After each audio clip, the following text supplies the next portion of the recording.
Peruwan Saranai Sielu Dinatama Namo Buddhaya. Good evening, everyone. Warm welcome to our Saturday evening Daham program, Dhammadana program. We regularly host this Saturday evening program to share the blessings with all.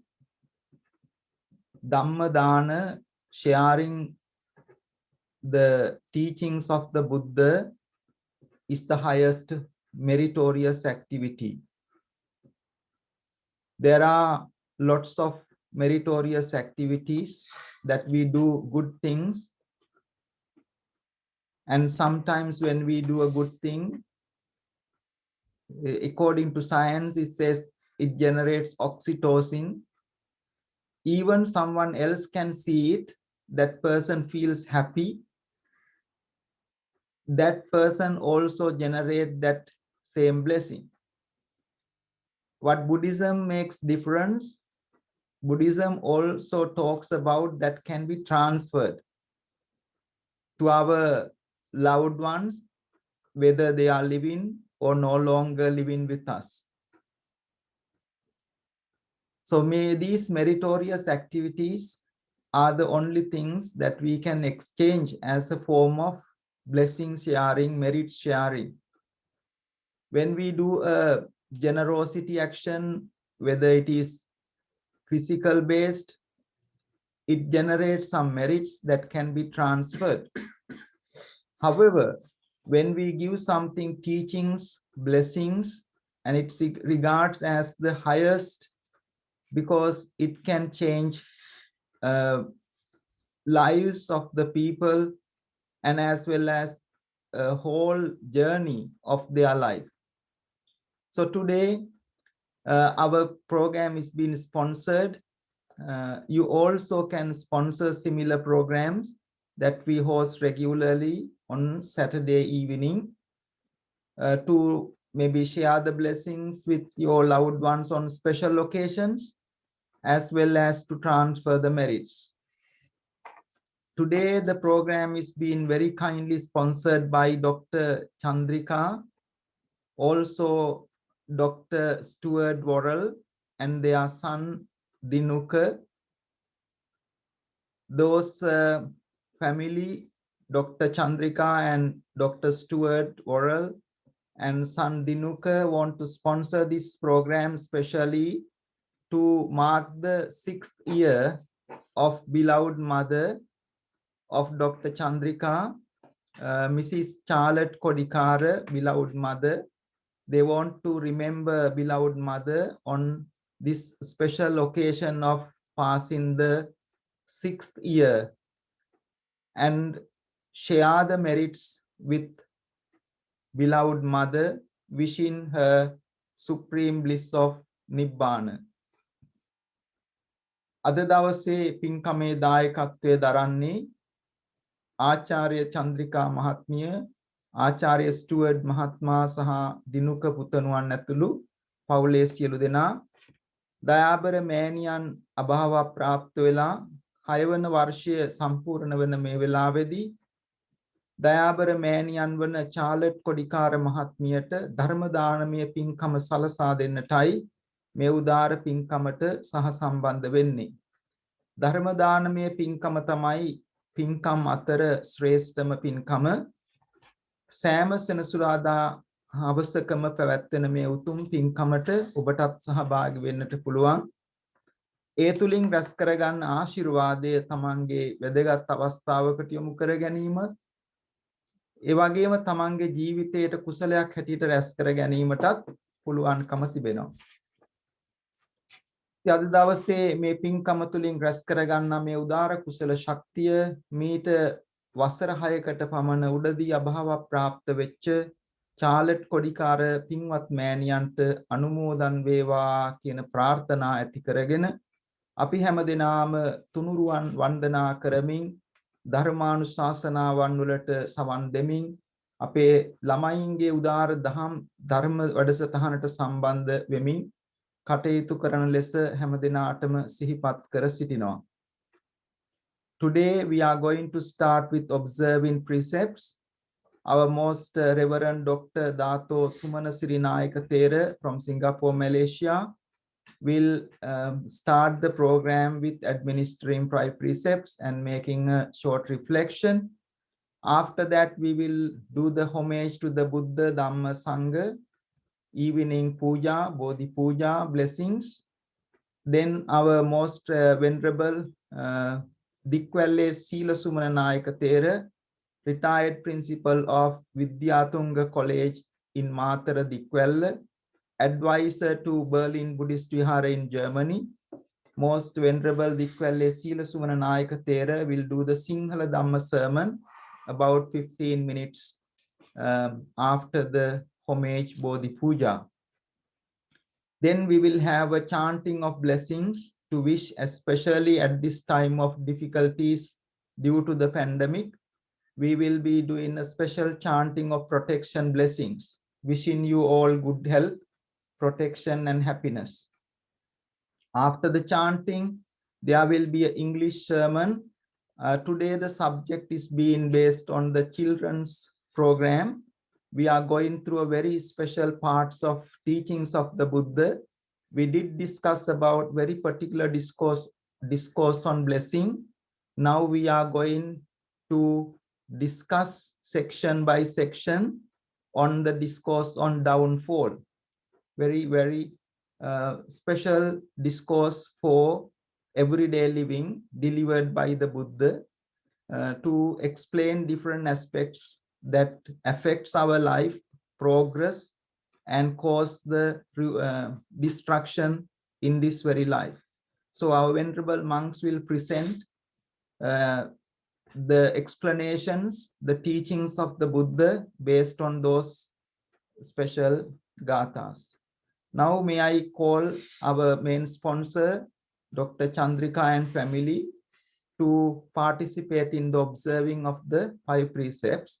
If you can kindly unmute and observe the 5 precepts. After that, you can keep it muted so that we will continue the program.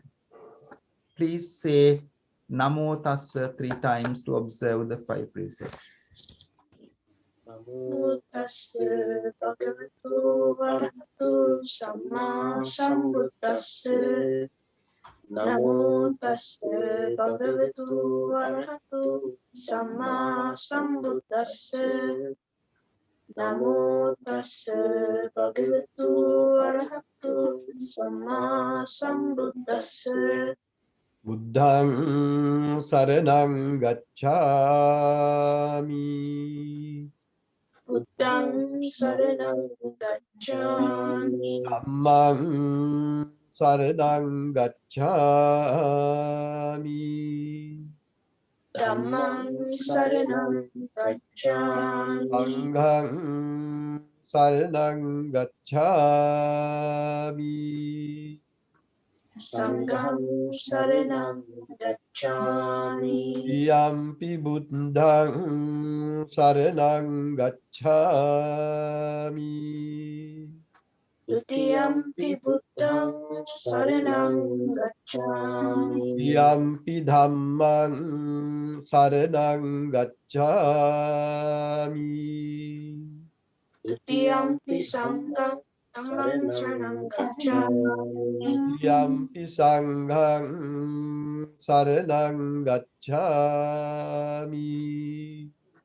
Dutiyampi sangham saranang gacchami. Tatiyampi buddhang saranang gacchami. Tatiyampi buddhang saranang gacchami. Tatiyampi dhammang saranang gacchami. Tatiyampi dhammang saranang gacchami. Tatiyampi sanghang saranang gacchami.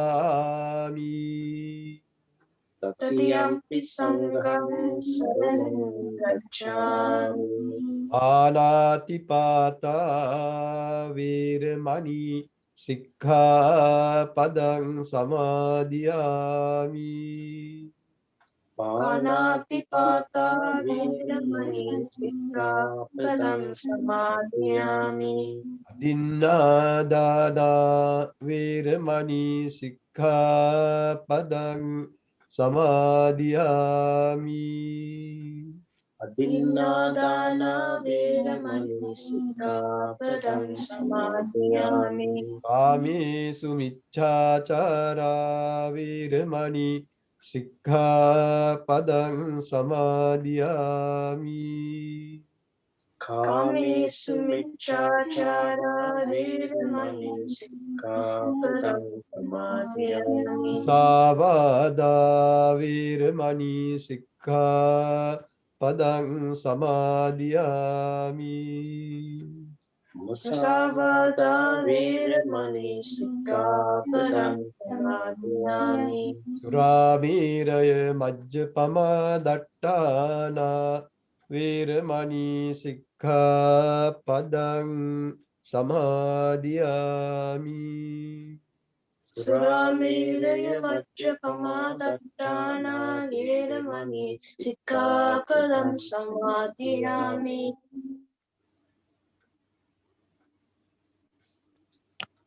Reverences, sisters and brothers in the Dhamma, today the theme is going in line with the Parabhava Sutta discourse, which I have been doing for the last few weeks. And then the main idea of today's theme is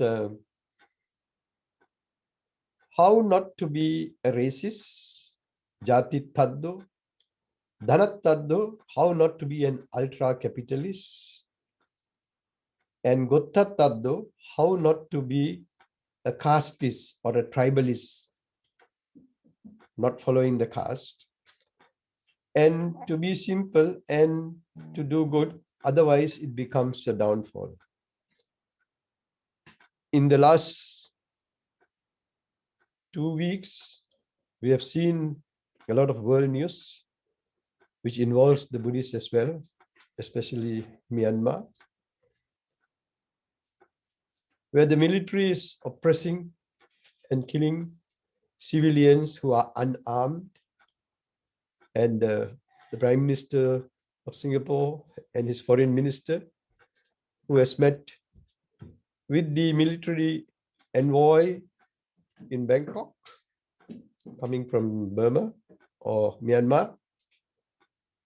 The Prime Minister of the Singapore said, killing your own people who are unarmed is injustice. So you see, even Singapore is not a Buddhist country, but we have majority Buddhist people, but we don't claim by religion. We are a secular state in Singapore. The Prime Minister and his foreign minister believe that this is unjust for a military government to kill people who are unarmed. So this is big news today in the world. We are also worried about what's going to happen next. That democratically, electorally, by votes, government who have won have been taken over by military power. So these are problems of power and balancing their existing power when they find they are in threat, and how they suppress people based on the problem of, especially because of money. Yeah, I refer to the military junta in Burma, Myanmar, that thousands of Buddhist monks in the year 2017 were also killed when they were suppressed. There was something called the Saffron Revolution, when the monks stood up against the army for suppressing the civilian elected Aung San Suu Kyi.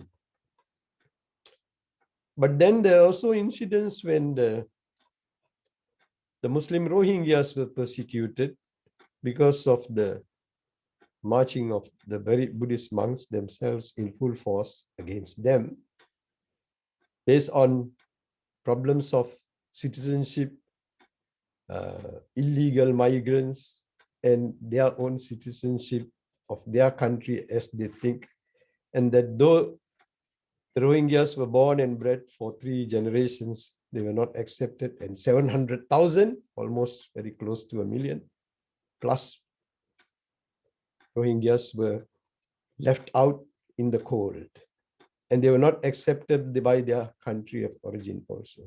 And so these are problems in many other countries also, of course, but that doesn't make that we have a right to discriminate and bring in cruelty and to march for the sake of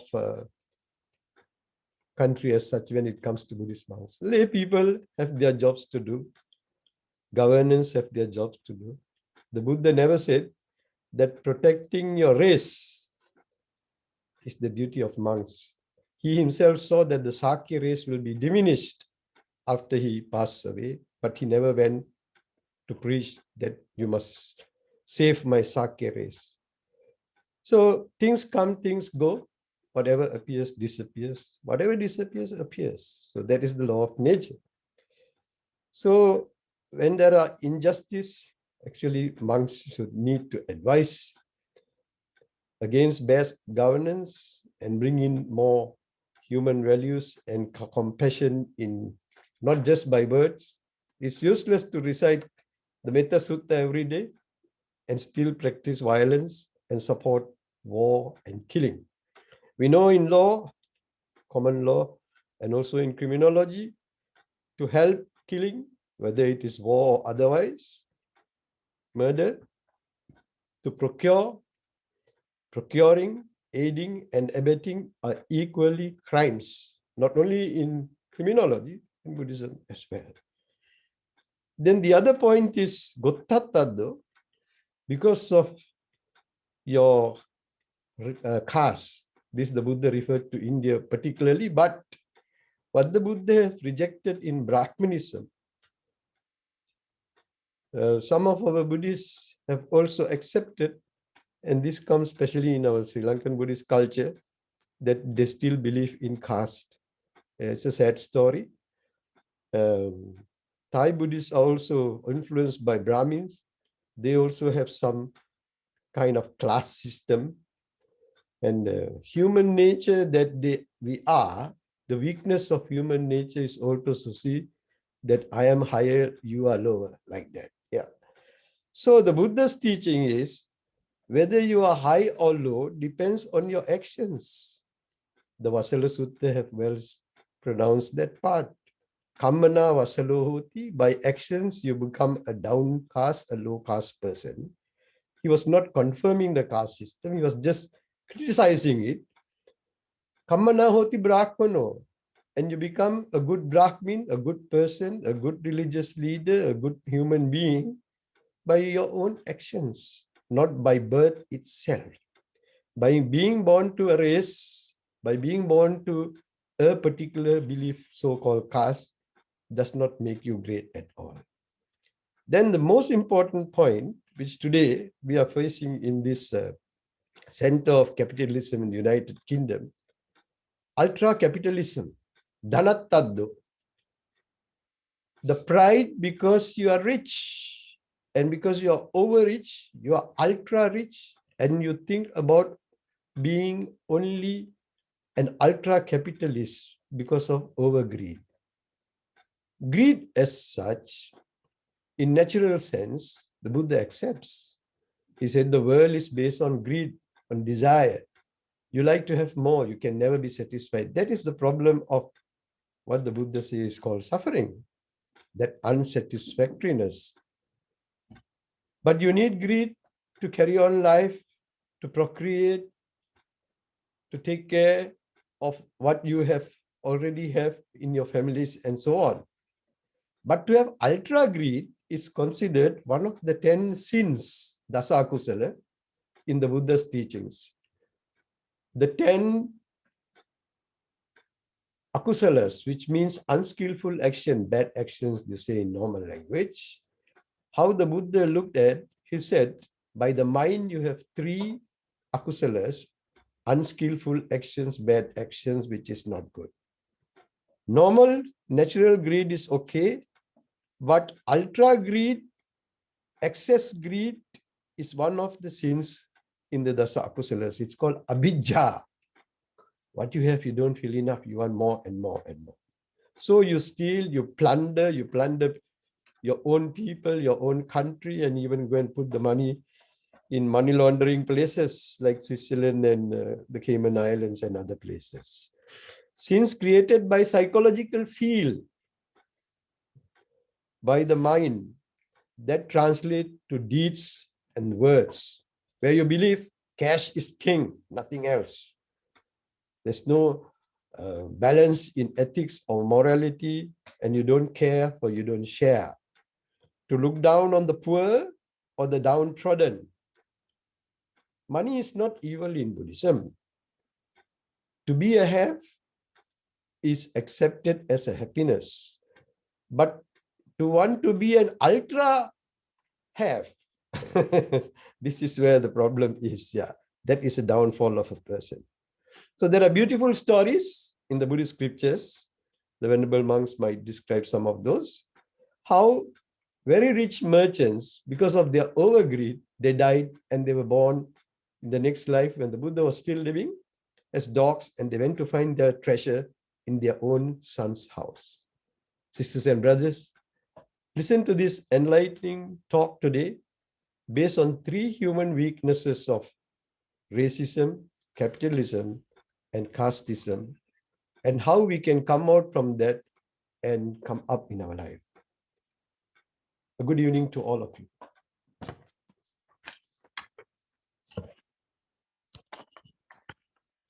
Sadhu, sadhu, sadhu. We give our humble respect, gratitude and blessings to Reverend Dr. Dato Sumana Sirinayaka Thera for making the first reflection on the subject. Now let us bring us together to pay our homage by doing the puja, homage to the Buddha, Dhamma, Sangha, to share our blessings. We pay our homage to the Buddha, Dhamma, Sangha, and all the objects of veneration, sacred Bodhi tree, relics of Buddha and Arahant. May the blessings be with all of you for the good health, happiness, and progress. May no harm, difficulties come to you. May you always have the blessings to progress in the well-being, happiness, and the protection with good health. අද දවසේ අපි හැමදෙනාම උතුම් බුදු ගුණ සිහිපත් කරගෙන මේ උතුම් බෝධි පූජා ආශිර්වාද බුද්ධ වන්දනාවට සම්බන්ධ වෙනවා. අද දවසේ දායකත්වයේ දරන සෑම දෙනාටමත් සම්බන්ධ වන සියලු දෙනාටමත් ඔබ හැම දෙනාටමත් උතුම් තුනුරුවන් අනුහසින් නිරෝගී භාවය ආරක්ෂාව සැලසේවා කියන ප්‍රාර්ථනාවෙන් එකට ගාතාවන් කියමින් තුනුරුවන් වන්දනා කරමු. නමෝ තස්ස භගවතු අරහතෝ සම්මා සම්බුද්දස්ස නමෝ තස්ස භගවතු අරහතෝ සම්මා සම්බුද්දස්ස නමෝ තස්ස භගවතු අරහතෝ සම්මා සම්බුද්දස්ස ඉති පිසෝ භගවා අරහං සම්මා සම්බුද්ධෝ විඤ්ඤාචරණ සම්පන්නෝ සුගතෝ ලෝකවිදු අනුත්තරෝ පුරිස ධම්ම සාරති සත්තා දේව මනුස්සානං බුද්ධෝ භගවාති බුද්ධං ජීවිතං යාව නිබ්බානං සරණං ගච්ඡාමි ස්වාක්ඛාතෝ භගවතා ධම්මෝ සම්දිට්ඨිකෝ අකාලිකෝ ඒහි පස්සිකෝ ඕපනයිකෝ පංචත්තං වේදිතබ්බෝ විඤ්ඤුහිති ධම්මං ජීවිතං යාව නිබ්බානං සරණං ගච්ඡාමි සුපටිපන්නෝ භගවතෝ සාවක සංඝෝ උජ්ජුපටිපන්නෝ භගවතෝ ශාවක සංඝෝ ඥායපටිපන්නෝ භගවතෝ ශාවක සංඝෝ සාමීචි පටිපන්නෝ භගවතෝ ශාවක සංඝෝ යදිදං චත්තාරි පුරිස යුගානි අණ්ඩ පුරිස පුද්ගලා ඒස භගවතෝ ශාවක සංඝෝ ආහුනේයෝ පාහුනේයෝ දක්ඛිනේයෝ අංජලි කරණීයෝ අනුත්තරං පුඤ්ඤක්කෙත්තං ලෝකස්සාති සංඝං ජීවිතං යාව නිබ්බානං සරණං ගච්ඡාමි වන්දාමි චේතියං සබ්බං සම්පඨානි සුපතින්දිතං සාරීරික ධාතු මහා බෝධින් බුද්ධ රූපං සකලං සදා යස්ස මූලේ නිසින්නෝව සම්භාරි විජයං අකාපත්තෝ සබ්බං යුතං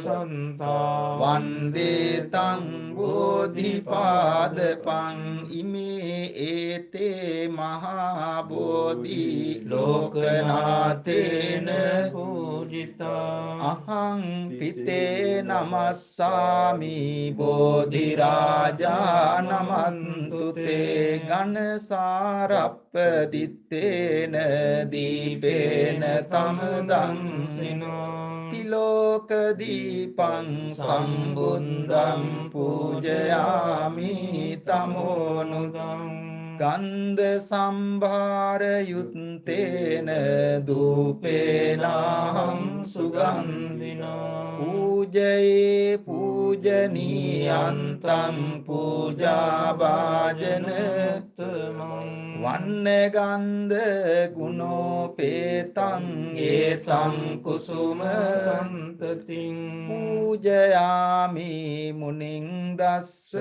සිරිපාද සරෝරුවේ පූජේමි බුද්ධං කුසුමේන දේන පුඤ්ඤේන මේතේන ලබාමි මොක්ඛං උප්පං මිලායාති යතයි ධම්මේ කායෝ තථායාති විනාශ භවං සුගන්ධං සීතලං කප්පං පසන්න මధుරං සුභං පානීය මේතං භගවා පතිගන්හාතු අදිවාසේතුනෝ භන්තේ ගිලාන පච්චයං ඉමං අනුකම්පං උපාදාය පතිගන්හාතු අදිවාසේතුනෝ භන්තේ සම්බං සද්ධාය පූජිතං අනුකම්පං උපාදාය පතිගන්හාතු උත්තම කායේන වාචා චිත්තේන පමාදේන කතං අච්චයං කමමි භන්තේ බුරි පඤ්ඤ තථාගත කායේන වාචා චිත්තේන පමාදේන මයා කතං අච්චයං කමමි ධම්ම සම්දිට්ඨික අකාලික කායේන වාචා චිත්තේන පමාදේන මයා කතං අච්චයං කමමි සංඝ සුපටිපන්න අනුත්තර ඉමිනා පුඤ්ඤ කම්මේන මාමේ බාල සමාගමෝ සතන් සමාගමෝ හෝතු යාව නිබ්බාන ආකාසට්ඨා ච බුම්මට්ඨා දේවානාගා මහින්దికා පුඤ්ඤන්තං අනුමෝදිත මුදිत्वा චිරන් රක්칸තු ලෝක සාසනං ආකාසට්ටා ච ආකාසට්ටා ච බුම්මට්ටා දේවානාගා මහිද්దికා පුඤ්ඤන්තං අනුමෝදිत्वा චිරන් රක්칸තු දේශනං ආකාසට්ටා ච බුම්මට්ටා දේවානාගා මහිද්దికා පුඤ්ඤන්තං අනුමෝදිत्वा චිරන් රක්칸තු මං පරන්ති ඉදං මේ ඥාතිනං හෝතු සුඛිතා හොන්තු ඥාතයෝ ඉදං මේ ඥාතිනං හෝතු සුඛිතා හොන්තු ඥාතයෝ ඉදං මේ ඥාතිනං හෝතු සුඛිතා හොන්තු ඥාතයෝ සාදු සාදු සාදු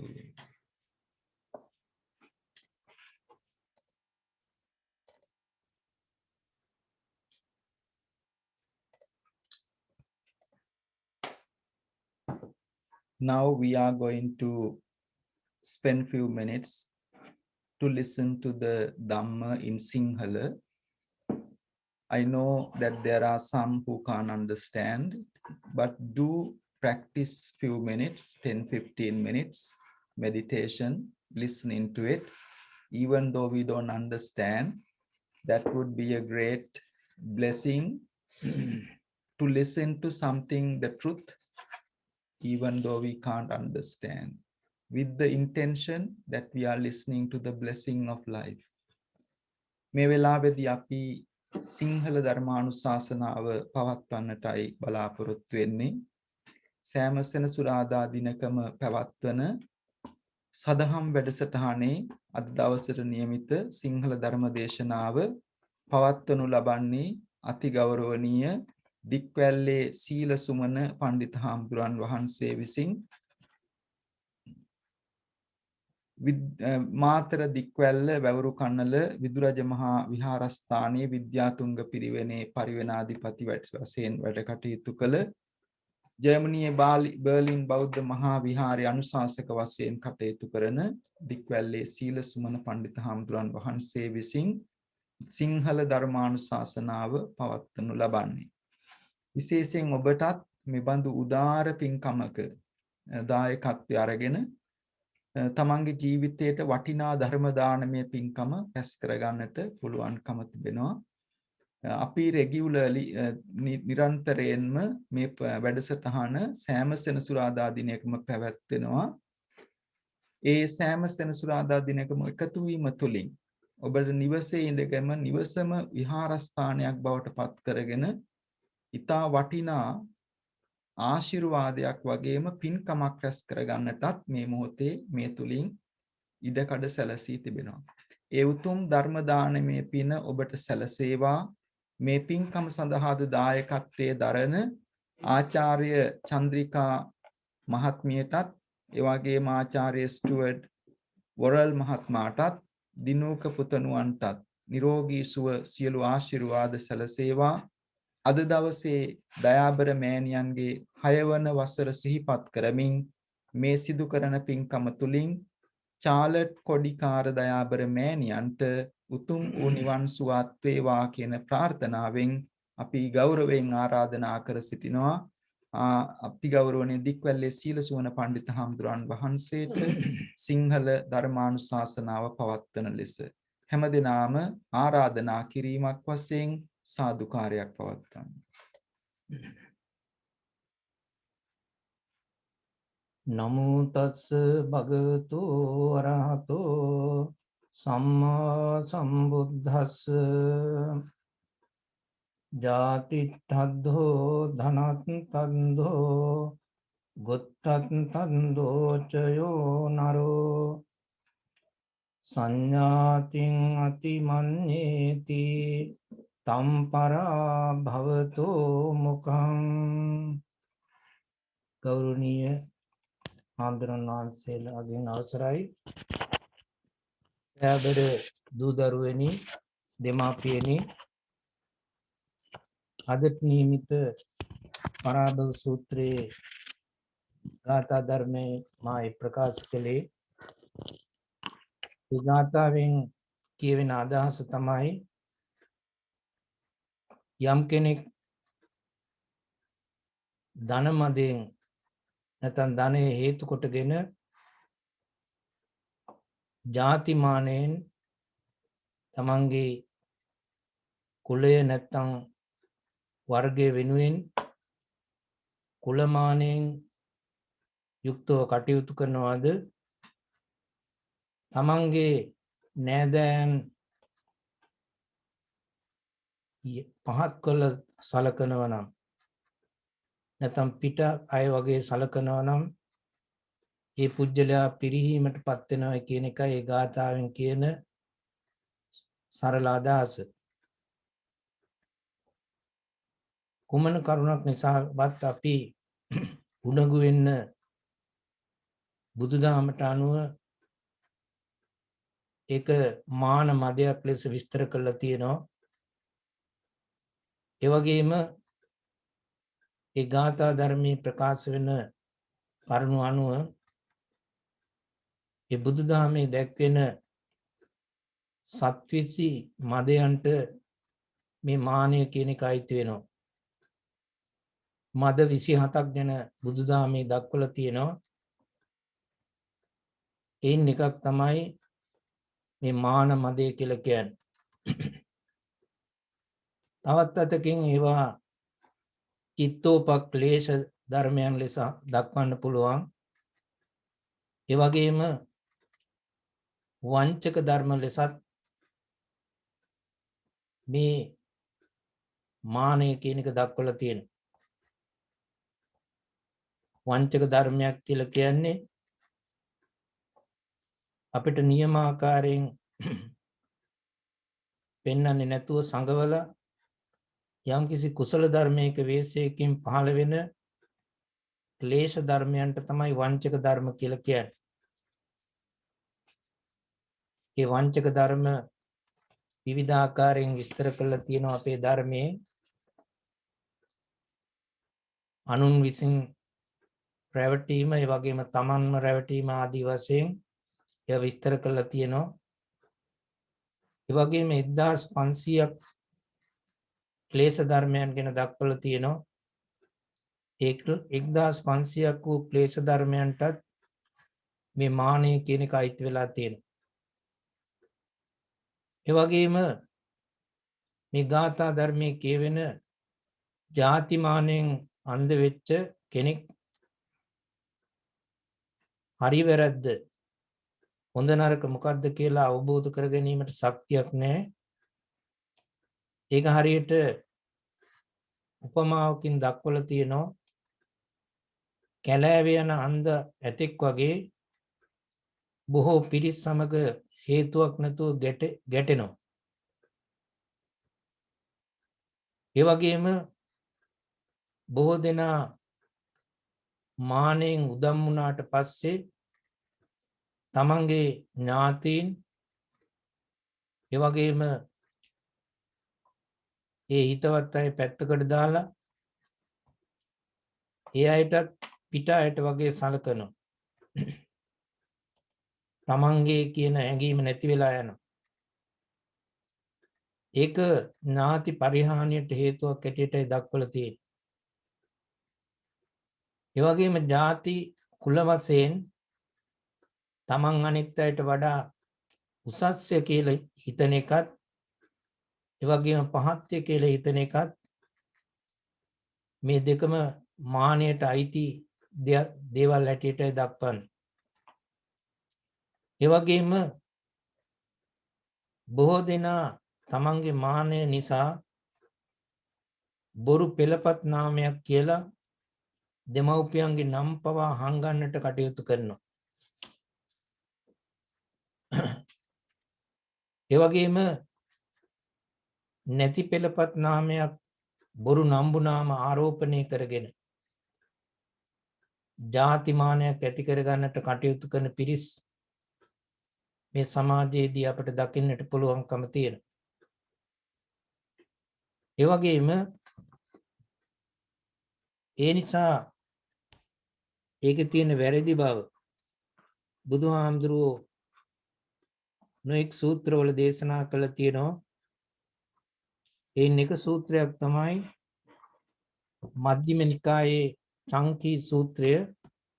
ඒ සූත්‍රයේ ඒ පිළිබඳව පැහැදිලි වශයෙන්ම දේශනා කළ තියෙනවා.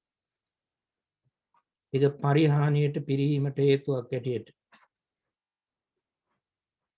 මානෙ නිසා පුජ්‍යලයාගේ පිරිහුණු ආකාරය දක්වන කතාන්තර බෞද්ධ සාහිත්‍යයේ කොතෙකුත් අපට දකින්නට පුළුවන්. නිදසුනක් වශයෙන් 550 ජාතක පොතේ එක ජාතක කතාවක් තමයි ගූතපාන ජාතකය. ඒ ජාතකයේ දැක්වෙන ආකාරයට දවසක් ඉරාකලයකට වැටිච්ච කුරුමිනියෙක් මත් වෙලා එහාට මෙහාට පියාඹමින් ඉන්නකොට අලුත දැම්ම ගොම ගොඩක් උඩ වැටුණා. ඒකේ තිබිච්ච නැවුම් බව නිසා කුරුමිනියා ඒ ගොම ගොඩේ මදක් ගිලී ගියා.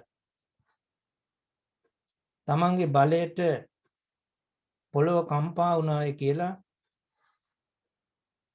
හිතලා ඒ කුරුමිනියා මානෙන් උද්දාමයටපත් වුණා. පොළොව කම්පා වුණා කියලා ඒ කුරුමිනියා මානෙටපත් වුණා. ඒ මානෙන් මත් වෙච්ච මේ කුරුමිනියා ළඟින් ගියපු ඇතෙකුට එන්න කියලා අභියෝග කළා. මේ කුරුමිනියා ඒ ඇතාට අභියෝග කළා. එතකොට ඇතා කුරුමිනියා මත වර්චස් කළා. ඒ වර්චස් පිනක් දැම්මා. ඒකෙන් කුරුමිනියා මරණයටපත් වුණා. ඒතර මේ කතාවෙන් අපිට පැහැදිලි වෙනවා ಜಾති ධන ගෝත්‍ර වශයෙන් උණගු වෙනවා නම් ඒක පිරිහීමේ දොරටුවක් කියන එක. මදෝ චිත්තස්ස උපක්ඛිලේසෝ කියලා අපට ධර්මයේ දක්වලා තියෙනවා. මදය කියන එක සිතේ ඇති වෙන උපක්ලේශයක් හැටියට විස්තර කරලා තියෙනවා. ඒ වගේම අධිකව මත්පැන් පානය කළ කෙනෙක්ට ඒ මත්පැන් පානය කරපු නිසාම බලවත් සිහිමුලාවක්, සම්මෝහයක්, උමතු ගතියක් පහළ වෙන්න පුළුවන්. ඒකට මදය කියලා නැත්නම් මතය කියලා, වෙරි කියලා සමාජයේ හඳුන්වනවා. ඉතින් මත් වෙච්ච තැනැත්තා ඒ මත් ගතිය හේතු කොටගෙන කල යුතු දේවල් නොකල යුතු දේවල් අතපසු කරනවා. කල යුත්ත නොකල යුත්ත දන්නේ නැහැ. ඒ වගේම තමන්ටත් අන් අයටත් අහිතකර නොගැලපෙන දේවල් කරන ඔය වෙනි පුජ්‍යලෝ. ජාතිය, ගෝත්‍රය, ඒ වගේම ආරෝග්‍ය, යෞවන භාවය, ඒ කියන්නේ තරුණකම හේතු කරගෙන පුජ්‍යලයන්ගේ හිතේ ඒ වගේ සම්මෝහයක්, උමතු බවක් හට ගන්න පුළුවන්. ඒකට බලවත් වුණු බලවත් මෝහයක් ඇතිවීම තමයි මානය ලෙස හඳුන්වන්නේ. ඒ වගේ මානයක් හටගත්තම සිත අන්ධකාරයට නැත්නම් අඳුරු බවට පත් වෙනවා. ඒ නිසා ඒ වගේ මානයෙන් යුක්ත පුජ්‍යලයා මත්පැන් පානය කළ තැනැත්තෙකු වගේ මුලාවට පැමිණලා කළ යුතු දේවල් නොකළ යුතු දේවල් මොනවද දන්නේ නැතුව ඒ අතපසු කරමින් කටයුතු කරනවා. තමන්ගේ නියම කාර්ය සිද්ධ කරන්නේ නැහැ. තමන්ටත් අනෙක් අයටත් අහිතකර නොඑක් නොගැලපෙන දේවල් කරන ඔය වෙනි පුජ්‍යලෝ. ඒ නිසා ඒ මානයට මදය කියලා දක්වන පුජ්‍යලයකට සුරා මදයක් ඇති වුණාට පස්සේ පැය ගණනකින් නැත්නම් දවසකින් විතර ඒ සුරා මදය සංසිඳෙන්නට පුළුවන්කම තියෙනවා. නමුත් මේ මාන මදය කියන්නේ ඒ වගේ පැය ගණනකින් දින ගණනකින් එහෙම නැත්නම් වර්ෂ ගණනකින් සංසිඳන එකක් නොවේ. සමහර වෙලාවට ඒක ජීවිතාන්තය දක්වාම පවතින්න පුළුවන්.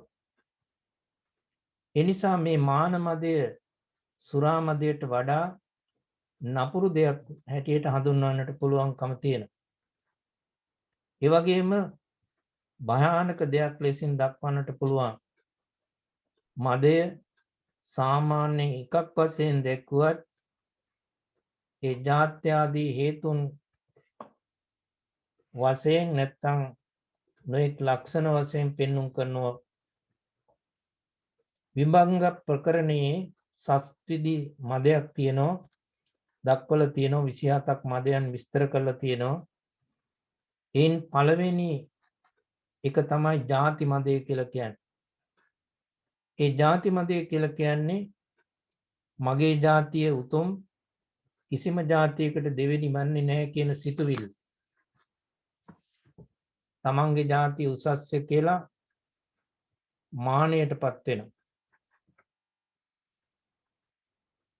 මෙන්න මේ විදිහේ මම ශ්‍රේෂ්ඨ ජාතික අනික් අය පහත් ජාතික කියලා ජාතිය නිසා මත්වන ආකාරයක් ඇතිවෙන මානය මෙන්න මේ ಜಾති මදය කියලා හඳුන්වලා තියෙනවා.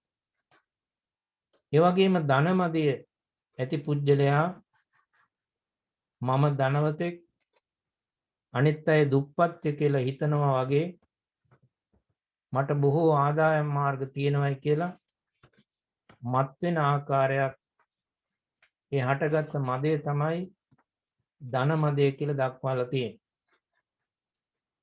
ඒ වගේම ගෝත්‍ර මදය කියලා කියන්නේ එක් එක් ජාතියක එක් එක් ජාතීන් වලට ආйти මිනිස්සුන්ගේ වෙන් වෙච්ච පරම්පරා ගෝත්‍ර කියලා හඳුන්වනවා. වර්තමානයේ හඳුනා ගන්න විදිහට ගෝත්‍ර වලටත් ජාතිය කියලා කියනවා. ඒ වගේම පෙළපත කියලාත් කියනවා. ඒ පෙළපත නිසා මම එසේ මෙසේ අවමානයට ලක් යුතු කෙනෙක් නොවේ කියලා හිතන. ඒ පෙළපත නිසා තමන් මානයටපත් වෙනවා. ඒ වගේම අහවල් පෙළපතකින් පැවතෙන කෙනෙක් කියලා මත්වන ආකාරයක් ඒ හටගන්න මානයට තමයි ගෝත්‍ර මදය කියලා කියන්නේ. ඒ වගේම මානෙ ඇති වෙන්න පුළුවන් අවස්ථා තුනක් පිළිබඳව අපේ ධර්මයේ විස්තර කරලා තියෙනවා. සෙය්‍යමාන, සදිසමාන, හීනමාන කියලා. සෙය්‍යමාන කියලා කියන්නේ තමන්ට වඩා අනෙක් අය පහත්ය කියලා හිතන එක. ඒ වගේම සදිසමාන කියලා කියන්නේ තමන් අනෙක් අය හා සමානය කියලා හිතන එක. ඒ වගේම හීනමානය කියලා කියන්නේ තමන්ට වඩා අනෙක් අය උසස් කියලා හිතන එක. මෙන්න මේ විදිහට තමන් අනෙක් අයත් එක්ක සංසන්දනය කරලා ඇති කරගන්න මේ සිතුවිල්ල මිනිසුන්ගේ පිරිහීමට හේතුවක් වෙනවා. තමන් අනිත් අය එක්ක සංසන්දනය කරනවා. උසස් පහත් සමාන කියලා මේ කුමන ආකාරයෙන් හිතුවත් ඒ සිතුවිල්ල පරාභවයට හේතු වන කරුණු හැටියටයි දක්වලා තියෙන්නේ. ඒ වගේම පුජ්‍යල මනසේ පුජ්‍යලයාගේ හිතේ මානය පවතින ආකාරය කොටස් තුනකට වර්ග කරලා දක්වලා තියෙනවා. අතිමානී පුජ්‍යලයන්, අනතිමානී පුජ්‍යලයන්, නිහතමානී පුජ්‍යලයන් කියලා. අතිමානී පුජ්‍යලයන් කියලා කියන්නේ මානාධික පුජ්‍යලය මානය වැඩි පුජ්‍යලයන්ට කියන්නේ අතිමානී පුජ්‍යලයන් කියලා. අනතිමානී කියලා කියන්නේ මානය අවම කරගත්ත අඩු කරගත්ත පුජ්‍යලය. නියතමානී පුජ්‍යලය කියන්නේ මානය නැති කළ පුජ්‍යලය. රහතන් වහන්සේලාට තමයි නිහතමානී පුජ්‍යලයන් හැටියට හඳුන්වලා තියෙන්නේ. අපි සාමාන්‍ය සමාජයේ ජීවත් වන ඒ පුහුදුන් පුජ්‍යලයන් ප්‍රතජන පුජ්‍යලෝ හඳුන්වන්න පුළුවන් වන්නේ මානය අඩු පුජ්‍යලයන්ට අනතිමානී පුජ්‍යලෝ හැටියට. නිහතමානී කියන වචනේ ගැලපෙන්නේ නැහැ. පුජ්‍යලයන්ගේ සිත්වල මානයක සිතුවිලි නිසා ඒ මානාධික සිතුවිලි පහළ වෙන නිසා බොහෝ විට භෞතික සම්පatti වගේම ලෝකෝත්තර සම්පatti විනාශ කරගන්නවා කියන එකයි අපේ සමාජයේ දිහා බැලුවම් පේන්නේ. ඒ නිසා අපගේ දෙලව දියුණුවට හේතු වන ඒ අනතිමානී ගුණයෙන් යුක්ත පුජ්‍යලෙක් වශයෙන් ජීවත් වන්නට අදිෂ්ඨාන කරගන්නා හැටියට සිහිපත් කරනවා. හැම දිනාටම තෙරුවන් සරණයි. සාදු සාදු සාදු. ඒ උතුම් ධර්මානුශාසනාව මේ සෙනසුරාදා සන්ධ්‍යාවේ සෑම සෙනසුරාදාකම පැවැත්වෙන සදහම් වැඩසටහනේදී පවත්වනු ලැබුවේ දික්වැල්ල වැවුරු කන්නල බුදුරජ මහා විහාරස්ථානයේ විද්‍යාතුංග පිරිවෙනේ පරිවෙනාධිපති වශයෙන් කටයුතු කළ ජර්මනියේ බර්ලින් බෞද්ධ විහාරයේ අනුශාසක වශයෙන් කටයුතු කරන දික්වැල්ලේ සීලසුමන පණ්ඩිත හාමුදුරන් වහන්සේ අපේ ජීවිතයේ මනසට සහ මෙලොව පරලොව දියුණුවට හේතු වන වැදගත් මානයේ වටිනාකම මානයේ තියෙන බලපෑම එවාගෙම තමන්ගේ මනස පිරිසිදු කරගෙන ජීවිතය සාර්ථක කර ගැනීම පිළිබඳව යනුශාසනාව තුළින් රැස් කරගත් උතුම් ධර්ම දානමය පින අද දවසේ පින්කමේ දායකත්වයේ දරන ආචාර්ය චන්ද්‍රිකා නෝනා මහත්මිය, ආචාර්ය ස්ටුවර්ට් වොරල් මහත්මයා, දිනුක පුතණුවන් ඇතුළු පවුලේ සෑම දෙනාටමත් මීට වසර 6කට උඩදී මිය පරලොව ගිය චාලට් කොඩිකාර මෑණියන්ටත් අනුමෝදන් වේවා. ඒ සෑම දෙනාටම මේ ධර්ම දානමය පින උතුම් නිවන් සුව පිණිස වේවා කියන ප්‍රාර්ථනාව ඇති කරගෙන අපි හැම දෙනාම එකතුව මේ වෙලාවේදී සෙත් පිරිත් දේශනාවට සම්බන්ධ වෙමු. Now we are going to do the blessing chanting to wishing everyone all the happiness and good health. Namo tassa bhagavato arahato samma sambuddhassa. Namo tassa bhagavato arahato samma sambuddhassa. Namo tassa bhagavato arahato samma sambuddhassa. Yani bhutani samagatani bummani වායානිව අන්තලික්කේ සබ්බේව භූතා සුමනා භවන්තු අතෝපි සංඝංච සුනන්තු නාසිතං තස්මාහි භූතානි සාමේද සම්බේ මෙත්තං කරෝත මානුසියා පජාය විවාචරත්තෝච හරන්තියේ බලින් තස්මාහි නේරංකත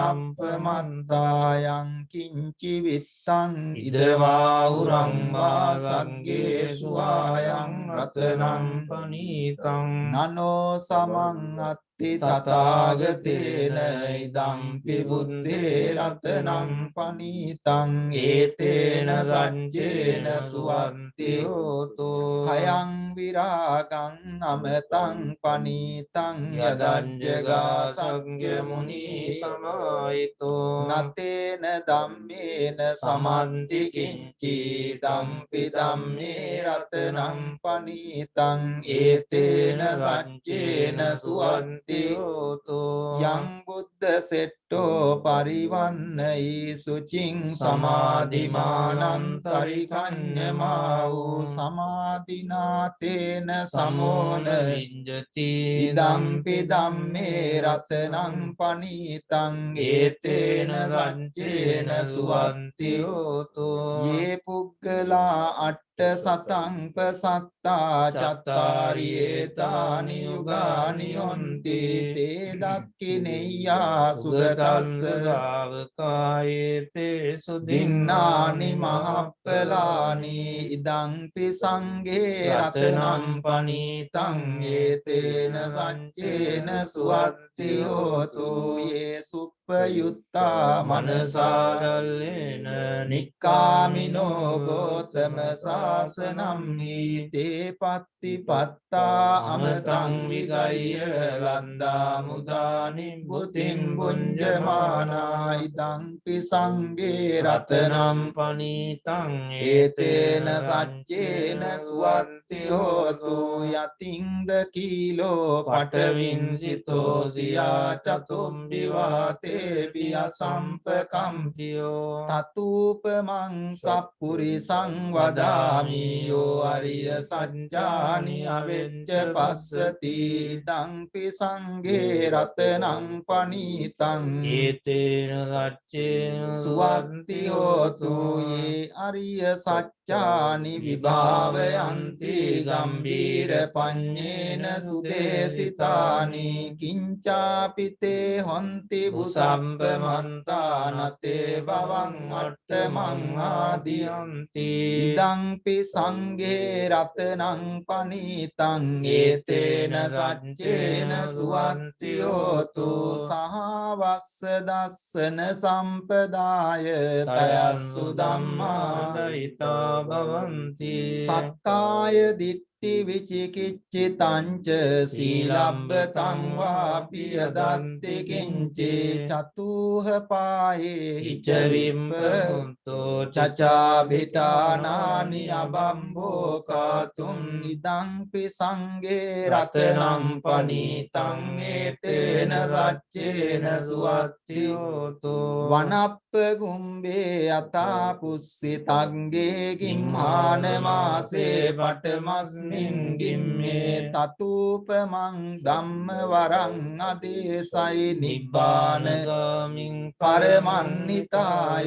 ඉදංපි බුද්දේ රතනං පනීතං ඒතේන සච්චේන සුවන්ති හෝතු වරෝ වරඤ්ඤෝ වරදෝ වරහරෝ අනුත්තරෝ ධම්ම වරං දේසයි ඉදංපි බුද්දේ රතනං පනීතං ඒතේන සච්චේන සුවන්ති හෝතු කීනං පුරාණං නවන්නත්ති සම්භවං විරද්ද චින්තායති කේවස්මින් තේ කීන බීජා අවිරුල්ලි චන්දා නිබ්බන්ති දීරා යතායං පදීපෝ ඉදංපි සංඝේ රතනං පනීතං ඒතේන සච්චේන සුවන්ති හෝතු යානිද භූතානි සමාගතානි බුම්මානි වායානිව අන්තලින්කේ තථාගතං දේව මනුස්ස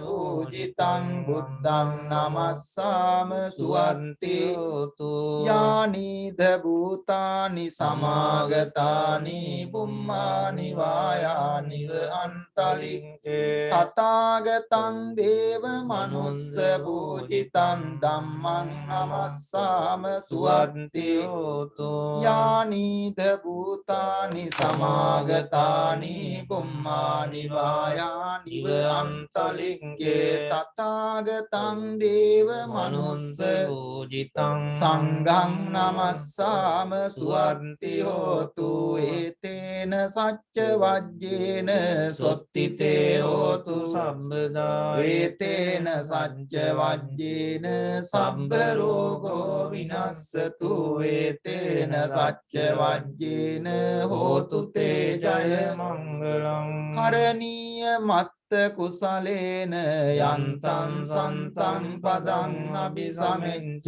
සක්කෝ උජුච සූජුච සුවචෝ චස්ස මුදු අනතිමානී සන්තුස්සකෝච සුබරෝච අම්බගිච්ඡෝච සල්ලවුක උන්තේ සන්තින්ද්‍රියෝච නිපකෝච අප්පගම්බෝ කුලේසු අනනුගින්දෝ නච කුද්දං සමාචරේ කිංචේන නිඤ්ඤුපරේ උපවදෙය්‍යං සුඛිනෝ වාකේමිනෝ හොන්තු සම්බේ සත්තා භවන්තු සුඛිතන්තා ඒකේචි පාන භූතත්ති තසාවාතාවරාවා අනවසේසා දීගාවායේ මහන්තාවා මජ්ජිමාරස්සකානුකතුලා දිට්ඨාවා ඒව අද්දිට්ඨා ඒච දූරේ වසන්ති අවිදූරේ භූතාවා සම්භවේසීවා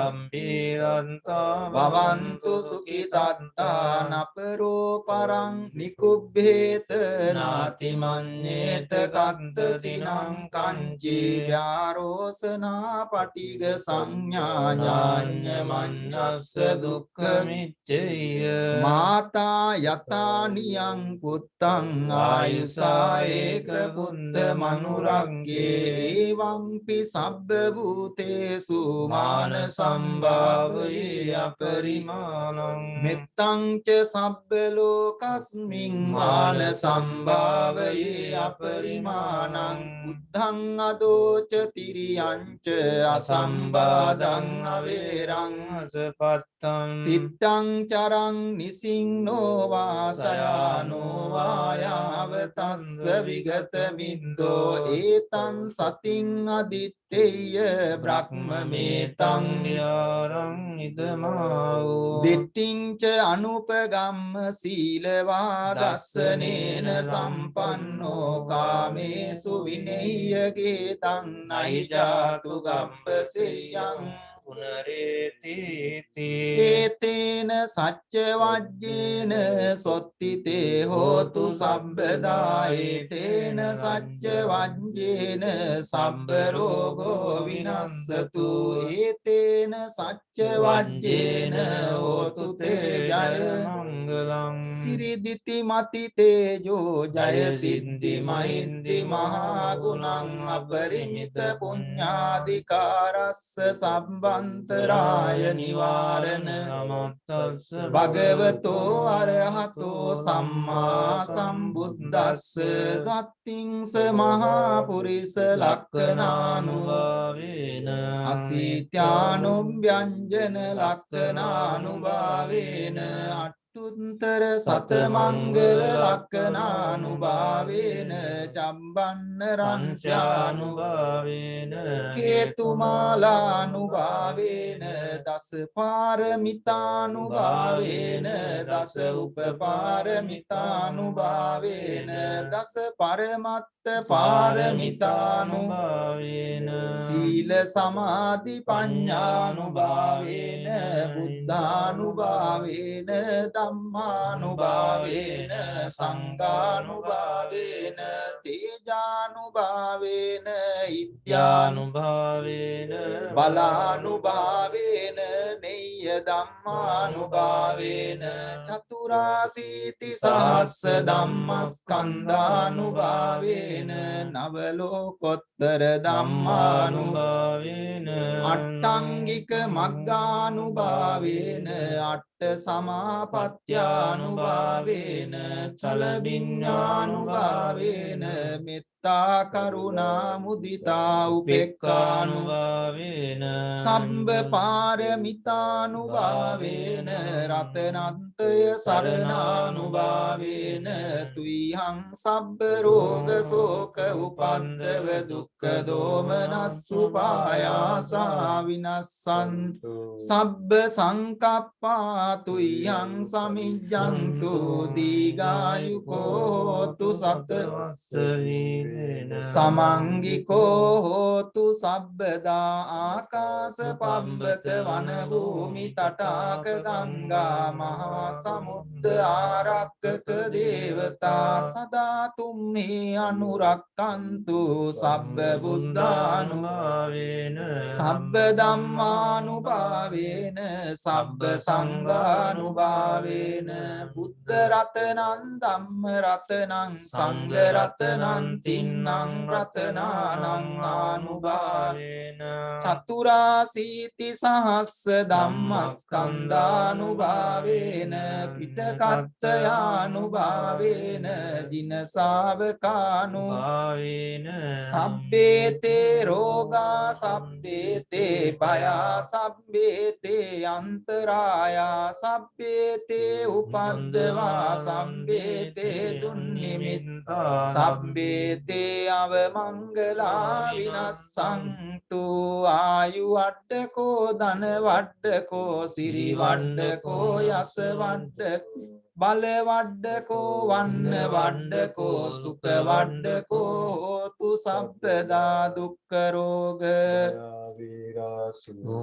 සම්බේ උපද්දවා අනේකා අන්තරායාපි විනස්සන්තු ච තේජසා ජය සිද්ධි ධනං ලාභං සොත්ති භාග්‍යං සුඛං බලං සිරියායුච වන්නෝ ච භෝගං බුද්ධී ච යසවා සතවස්සා ච ආයුච ජීව සිද්ධි භවං සබ්බීතියෝ විවජ්ජන්තු සබ්බ රෝගෝ විනස්සතු මාතේ භවත්වන්තරායෝ සුඛී දීඝායුකෝ භවතු සබ්බ මංගලං රක්ඛන්තු සබ්බ දේවතා සබ්බ බුද්ධානුභාවේන සදා සොත්ති භවන්තු තේ භවතු සබ්බ මංගලං රක්ඛන්තු සබ්බ දේවතා සබ්බ ධම්මානුභාවේන සදා සොත්ති භවන්තු තේ භවතු සබ්බ මංගලං රක්ඛන්තු සබ්බ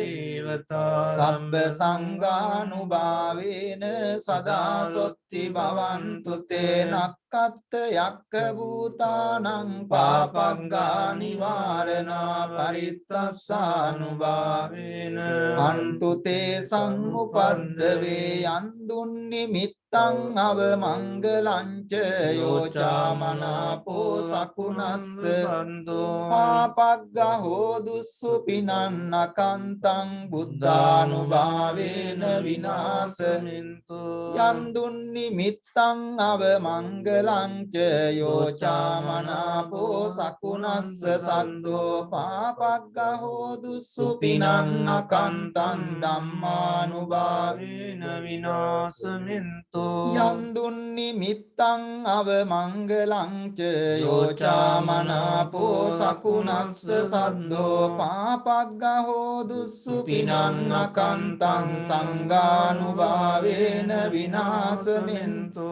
දුක්ඛප්පත්තා ච නිදුක්ඛා භයප්පත්තා ච නිබ්බයා සෝකප්පත්තා ච නිස්සෝකා හොන්තු සබ්බේ නිපානිනෝ සබ්බේ බුද්ධා බලප්පත්තා පච්චේකානං ච අම්බලං අරහන්තානං ච තේජේන රත්තං වන්දාමි සබ්බසෝ දේවෝ වස්සතු කාලේන සස්ස සම්පත්ති හේතු ච පීතෝ භවතු ලෝකෝ ච රාජා භවතු ධම්මිකෝ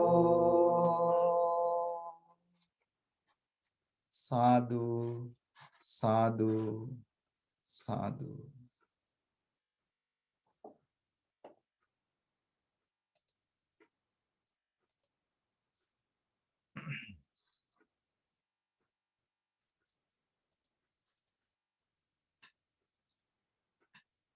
Namo tassa bhagavato arahato samma sambuddhassa. Homage to the Blessed One, supremely enlightened Lord Buddha. Iti hetang vijanama tattamoso parabhavo sattamang bhagava bruhi king parabhava tomukang. A divine being, angel, was in a conversation as a form of poems, exchanging poems, said to the Buddha, Blessed One, supremely enlightened teacher, now we learn the sixth cause of one's downfall. I pay my homage and respect to the Blessed One, great teacher. Please continue to tell us the seventh cause of downfall. Then Buddha replied, Jatit taddo, danat taddo, gottat taddo cha yonaro, sanyating ati manyeti, tampara bhavato mukang. Buddha mentioned to this angel, divine being, for the benefit of all in the whole universe, the seventh point of downfall. A person, man or a woman, who takes big ego, a pride, on his or her birth or nationality, also a pride in wealth, her strength on financial aspects, and clan. And discriminate other people. Also suffers oneself because of that pride. The last one, despises or disrespect one's own relatives. Buddha said, is the cause of one's downfall. Today, we are discussing about Parabhava Sutta. As you all heard, we discussed first Mangala Sutta, discourse on downfall. Buddhism is a way of life. And the life here and even hereafter, it explained well clear, very certain, down to earth, straightforward set of wisdom for oneself to get the right direction. There are two ways for the life. One way is the downfall, destruction, going down. The other way is the progressing way, developing, cultivating, improving way. Buddha said very interesting thing, is completely up to the person to choose. That choice is unique, is not being controlled by someone higher authority. That is person's choice to choose which path the person need to be. Buddha only show the path and give the instructions. Buddha can't save anyone else. So Buddha is a teacher who shows the path, is completely up to us. Buddha can't make us. It's like a horse. Buddha can show the horse to the pond or to the water or to the lake, Buddha can't make the horse drink the water. Very rational, very practical. It's not a blind faith. While the Mangala Sutta discourse on blessings deals with the way of life conducive to progress and happiness, this discourse, Parabhava Sutta, supplements it by pointing out the causes of downfall. He who allows himself to become tarnished by these blemishes of conduct blocks his own road to worldly, moral, and spiritual progress, and lowers all that is truly noble and human in man. But he who is heedful of these dangers keeps open the road to all these 38 blessings of which human nature is capable of. So that 38 blessings was explained in Mangala Sutta.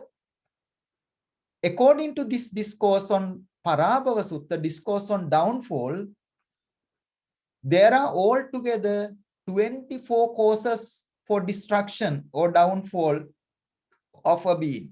It's very interesting. I encourage you to print this and put on your wall so that you can see it day in, day out. Which are those? I will just very briefly say those things because it's really a blessing to remember, recollect, recite those things.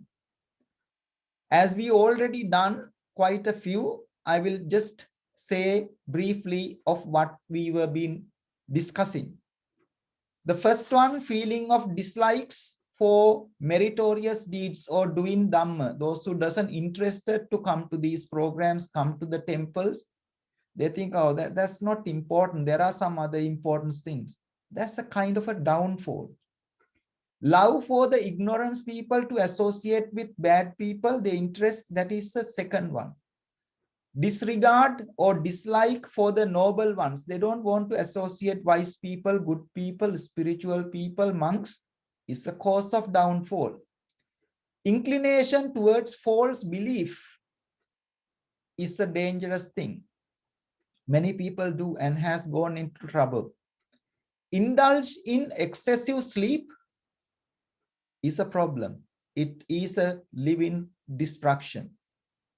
Indulge in companionship in bad people or too much spending time with social medias, people, and it's kind of spending too much time on socializing is a problem because it creates problem in your house, in your personal life. People spend hours and hours on phone chatting with people, and many things are being not getting done and not productive. Then they call themselves very busy. Why they are busy? Spending too much time on chatting and called wasting of time on talking about useless things. The seventh is lack of effort. Eighth one is laziness. Ninth one is short temper. 10th one, failure to look after one's own parents in spite of the ability to do so. 11th one, false speech towards recipients of offering. If you cheat beggars, needy people, spiritual people, then it's a downfall. Lack of sharing one's good food with others is a downfall. Arrogance that is, we already discussed the 12th. The third one, we are discussing 14th one, 15th today, and the 16th. So we are talking about the factors of 13, 14, 15, and the 16. This comes in the discourse of the 14th Gatha, 14th verse.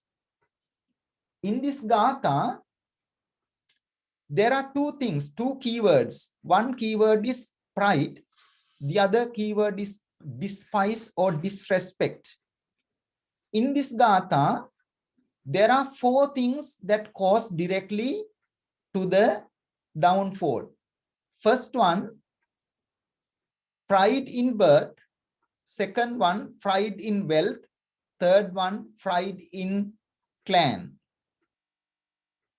Fourth one, disrespect their relatives or kinsmen. So there are 4 things Buddha said, very, very psychological, also sociological. You know, we talk about today equality, diversity, inclusive society. Even there was a legislation, Equality Act 2010, you know, those things Buddha has been talking about 2,600 years ago. How one could be a good human being. It's not only just for himself, even his journey makes a big important aspect. Normally we call people are big-headed, oluwa idimichcha, or swollen-headed.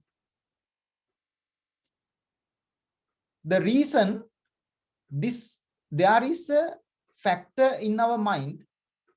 We all human being has a characteristics of comparing. There is a kind of a ruler. Mana is like a ruler. We measure, compare ourselves with others and compete.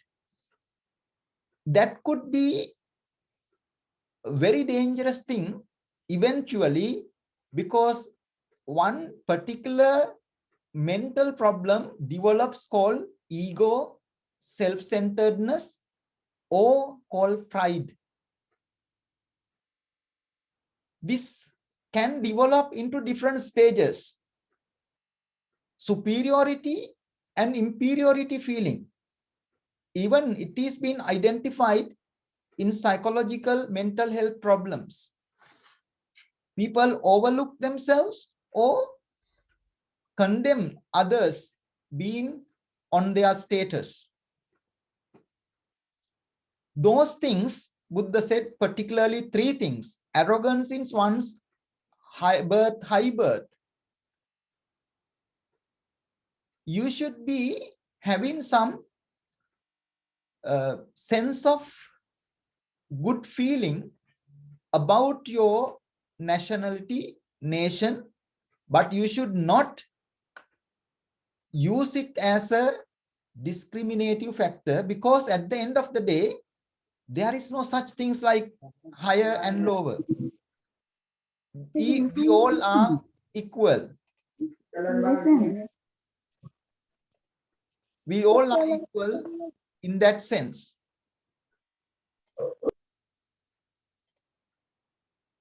So this pride called kind of deceiving, making yourself blind and cause lot of problem. One can be racist. You may see how dangerous, how difficult eventually it could be. What our children need to learn, to respect all human beings, while you are being proud of your country, of your nation, that's a personal thing, and it is acceptable. But if you discriminate by using it, then that is crossing the line, which is a downfall, cause of destruction. Buddha was so beautiful to outline this, not as a religious thing, as a social philosophy. There are so many problems people has been created because of this arrogance in one's high birth. We are the people, only people who should be here, no one else. The second arrogance is wealth. This could be another dangerous thing. I met a person who is rich, and he said to me, I have more than enough, but I can't stop this. Earning more, want to get more. You know why Buddha wanted to say this? At the end of the day, we all die. When we die, we don't bring anything. We don't take away anything. There was a great king called Alexander the Great. This king became an emperor. He was at the age of 35, being proud himself, conquered, and became a great emperor.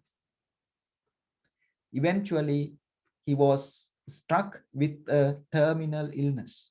He had the wealth, he had the power, he had everything that you can imagine. He said, call the best doctors in the world. They were called. They examined. They brought the highest technology and eventually said, sir, the only best thing we can do for you is to prepare for your death. The king was shocked. What I have been doing? I have done everything, not been prepared for this. He wrote the will. He said, in my funeral procession, keep doctors first.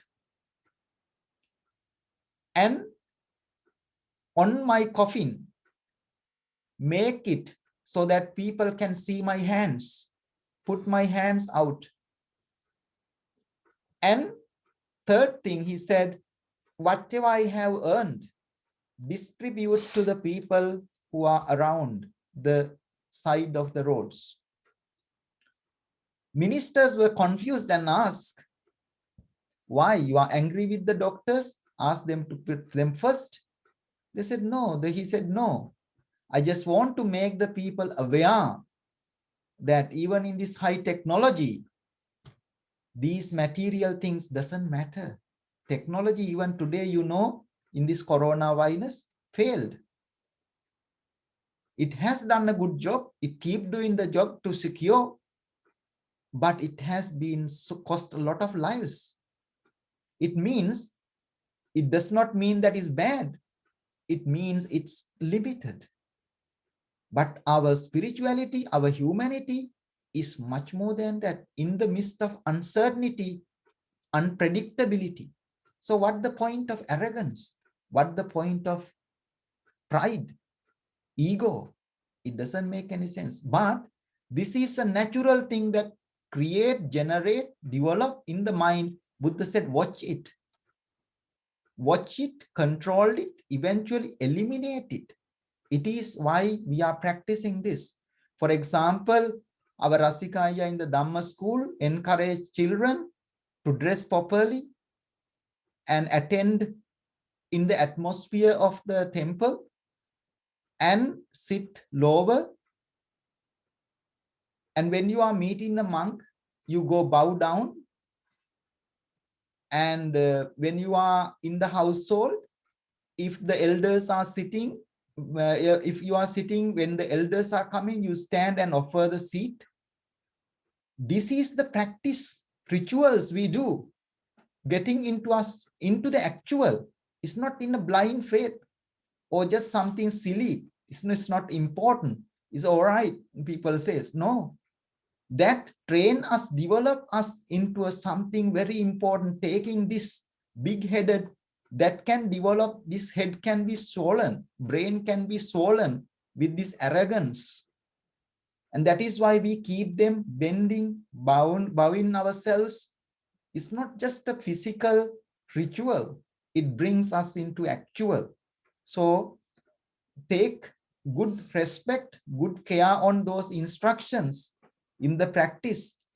Around Mount Kailas, people make worshipping by putting their body about 3 miles around that. A few times, maybe 70, 80 times a day, some people do. That is the effort they bring to eliminate these negative qualities in life and body to develop these positive qualities. So therefore, in addition to wealth, some people can pride in their lineage.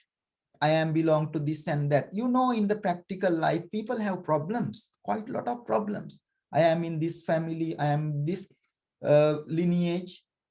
So, children, you need to learn, people, devotees, you need to learn this as something very important, because your down or kind of inferiority or the undeveloped mind can cause this discrimination. Use it as a way of reflecting that your mind is full of defilements. So this mind, this pride is a defilement that destroys the qualities of the mind. The mana, adimana is a destruction. What is the opposite? Opposite is humility, humbleness.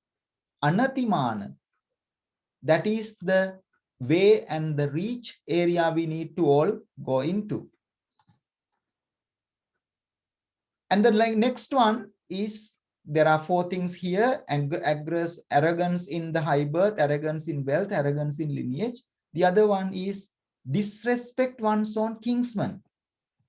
Despise. So you are kind of humiliate, letting down, misuse the relatives, which is very bad thing, and it can make a big problem when you need it. Who are the kinsmen? Who are the relatives? Buddha said very interesting thing. Buddha said the relatives are 2 different. One could be blood relatives, one could be based on our trust. Viswasa parama jnati. This is not a simple thing, Buddha said. That is why in Sri Lanka we call Tung Singhalayama Nēdayo. Api okkoma rajavaru, okkoma vasiyo, Tun Singhalayama Nēdayo. This is what in this Gatha says. Api okkoma rajavaru, we all are kings. How could we discriminate someone because I am in high lineage, I am in high wealth, I am in high birth? You can't do that. Tun Singhalayama Nēdayo means we become relatives. Even you in the West, you understand that you don't have much blood relatives. Your friends become relatives alike because of the trust. Viswasa paramanyati. So therefore, really research on this. I would not take much time because already we are slightly behind to understand the definition of relatives. Jnati.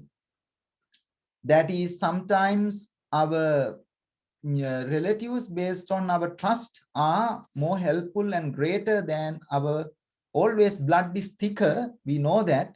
However, we should not let them down. Those who help you, those who are being there for you, those who are being, your relatives, neighbors, your people should be respected, not to humiliate them, not to disrespect them. It's called social capital in a way. If you develop a good social relationship, when you are in trouble, that comes as a progress. So finally, what this stanza explained, there are 2 ways for the way of progress and way of downfall, and we need to choose the right one. And in that, just be aware to avoid pride and disrespect. Pride in what? Pride in birth, pride in wealth, pride in lineage, disrespect for blood relatives, also good friends and your society. With that, may those blessings bring you all the good health. May the sponsors of the day rejoice in the merits and share their blessings with their loved ones. May we all attain the supreme bliss of Nibbana. Sadhu, sadhu, sadhu. Thank you very much. Now I will pass on to the opportunity to our Rasikaya to go ahead with the children's Dhamma school program.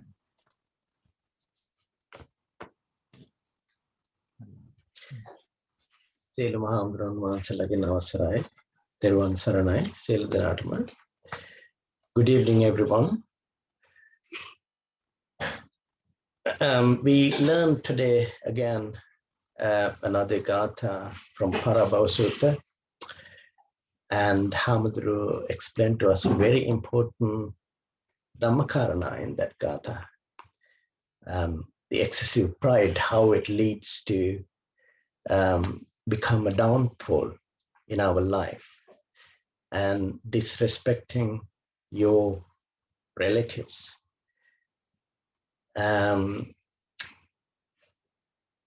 So Hamduru explained to us that to respect all human beings as equal, not to be proud and think you are bigger than others, you're better than others.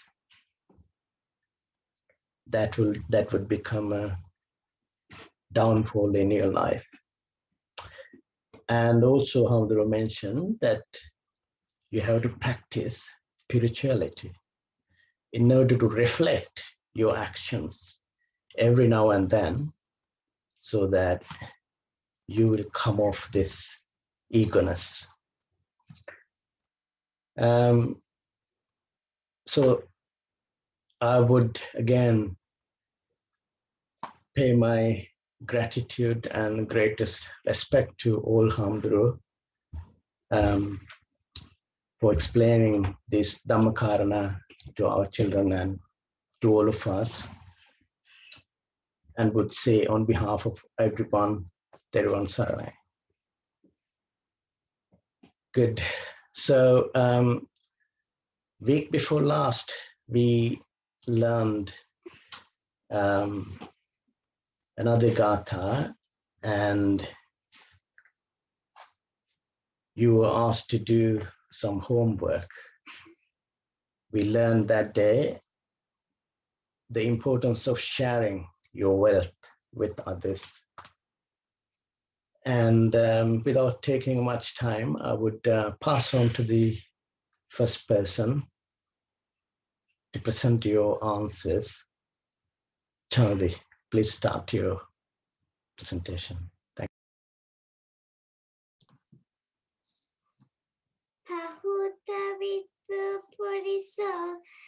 Sariana Sabajana Eku Bunchati Saduni Tampara Bhavatu Mukhan.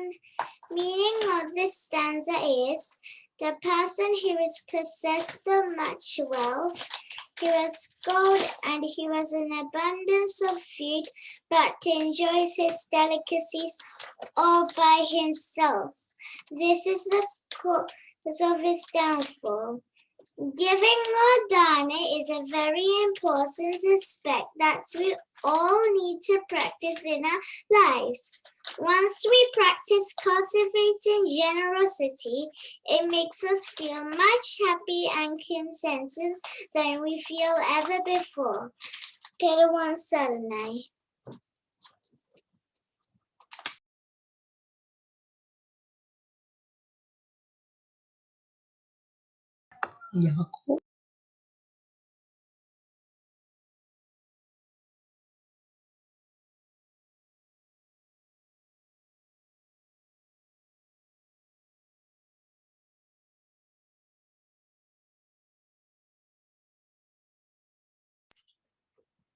Is Ethan here today?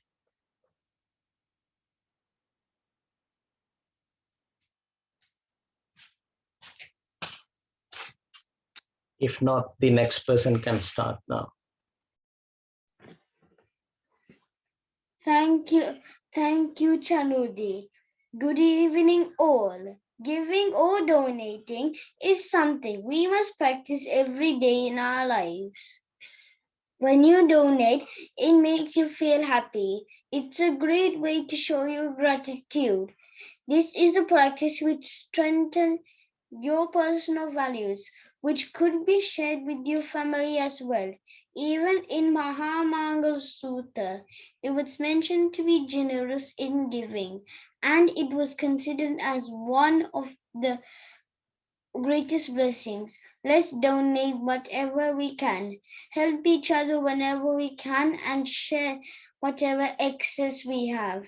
Pahuta Vito Puriso Sahirano Sabojano Ekabunjat Bunjati Sanduni Tambara Bhavato Mukam. If someone selfishly owns and enjoys wealth without sharing with others, create a downfall in their lives. Thank you. Oba Stuti. Oba samata teruan saranai.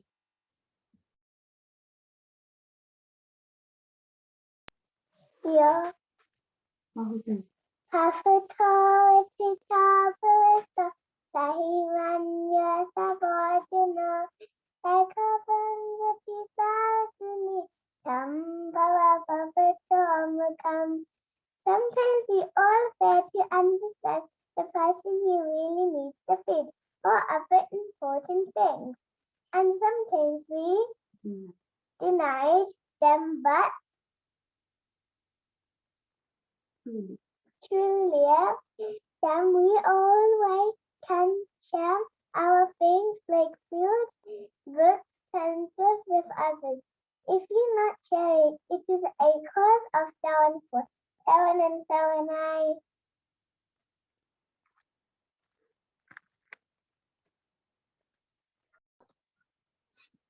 Thank you, Stesha. Hello, everyone. Today I'm going to talk about the 12th article of Parabhava Sutra. Pautavito Puriso Sahivan no Sabojano Eko Banjati Sadhani Dampava Bhavato Mukang. This Gata explains the significance of the quality of giving and its simple meaning. To have much wealth and to ample gold and food, but enjoying the luxuries alone. This is the cause of one's downfall. Lord Buddha explained that generosity is one of the ways for enjoyment in our life. This may be money, time, advice, and any other materials, or with any little help. We can share them with our family, monks, relatives, friends, or any others who need help or are in need. Delwan Saranai.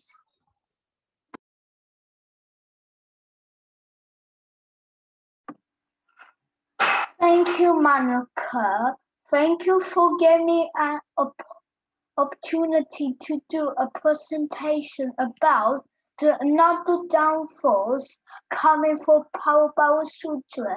It is Pahutta Victor Puriso Gatha. The meaning of that is if anyone who belongs much wealth and food, but enjoy one luxury alone, this is a cause of downfalls. If someone who is rich and in possession of properties, money, and other assets, keeping them for his own use and enjoyment without sharing them with others, it is a cause for one decline. Others may include his own family members, relatives, friends, holy person, and any others in need. It is very good to practice the sharing in our day-to-day life from our childhood. It is good practice to give an alms given to monks, to another holy person, and giving of food, drinks who are in hunger and thirsty. We don't need to have a lot of share with others. The significance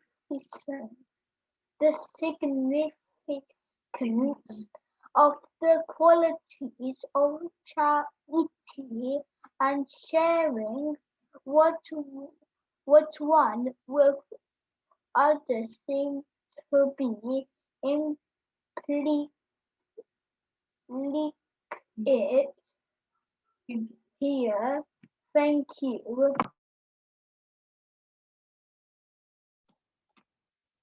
Thank you, Rayon Mali.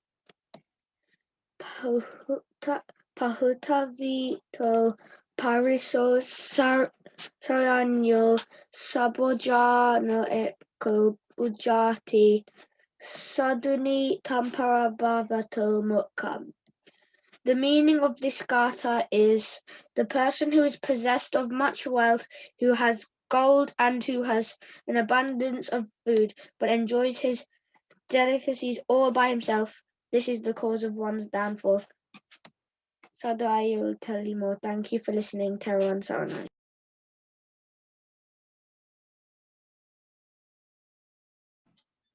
Thank you, Aya. The meaning according to the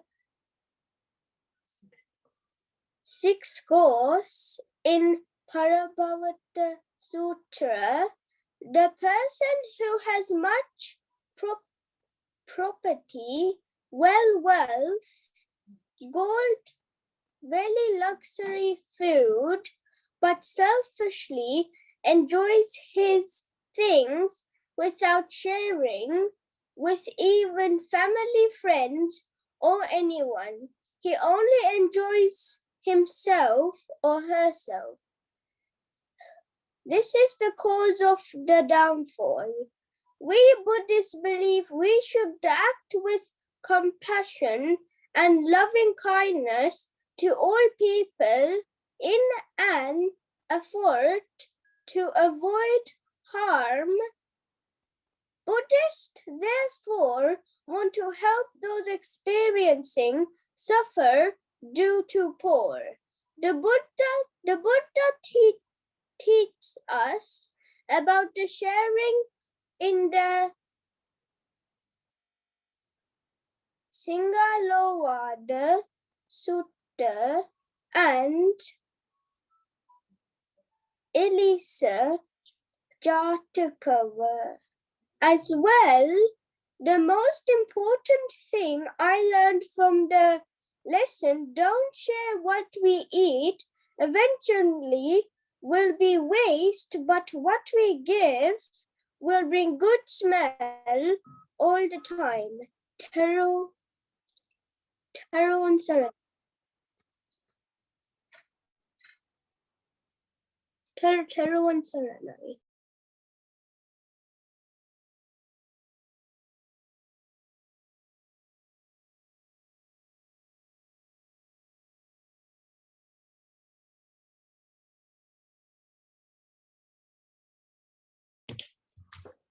Sachit, it's your turn, please. Teruan Saranai. Today I'll be talking about the 12th gatha of the Parabhava Sutra. Pahutavito Poliso Saharano Sabojano Eko Bunjani Saduni Tambala Pavato Mukam. It means to have many wealth, luxuries, and assets, but to keep it to oneself. This is the cause of one's downfall. You may have heard the phrase, sharing is caring. Well, according to the Buddhists, this is true. Many people live in extreme poverty without access to food, water, and many amenities we would normally take for granted. It's our role as Buddhists to act compassionately and to help others in need. If you're rich, you have many things, but keep it to oneself, it means you're not helping many people in need. This is very disappointing and will cause one's downfall. Teruan Saranai.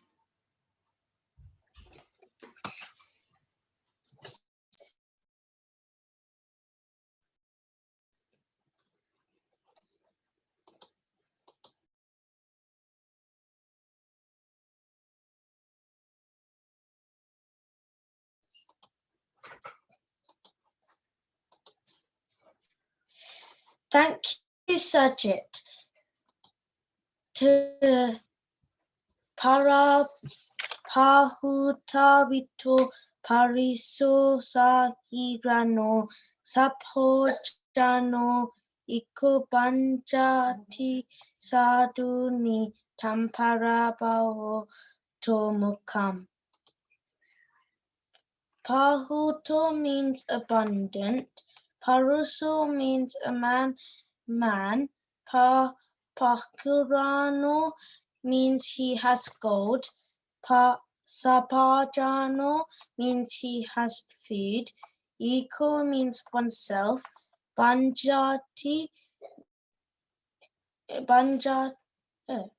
Saduni means pleasant, enjoy, sweet and nice. Tam means this is. Parabavo to means downfall and decline. Mokam means cause of, reason for. The meaning of this gatha is the man who owns property, who has gold and food, but selfishly enjoys his delicacies alone. This is the cause of one's downfall.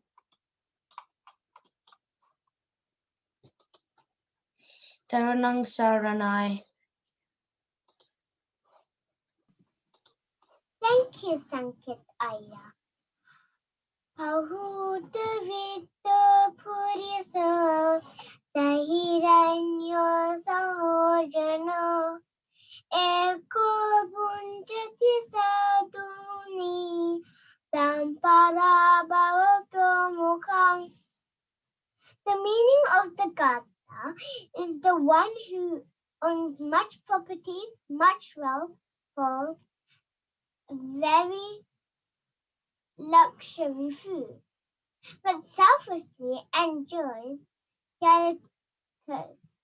delicious things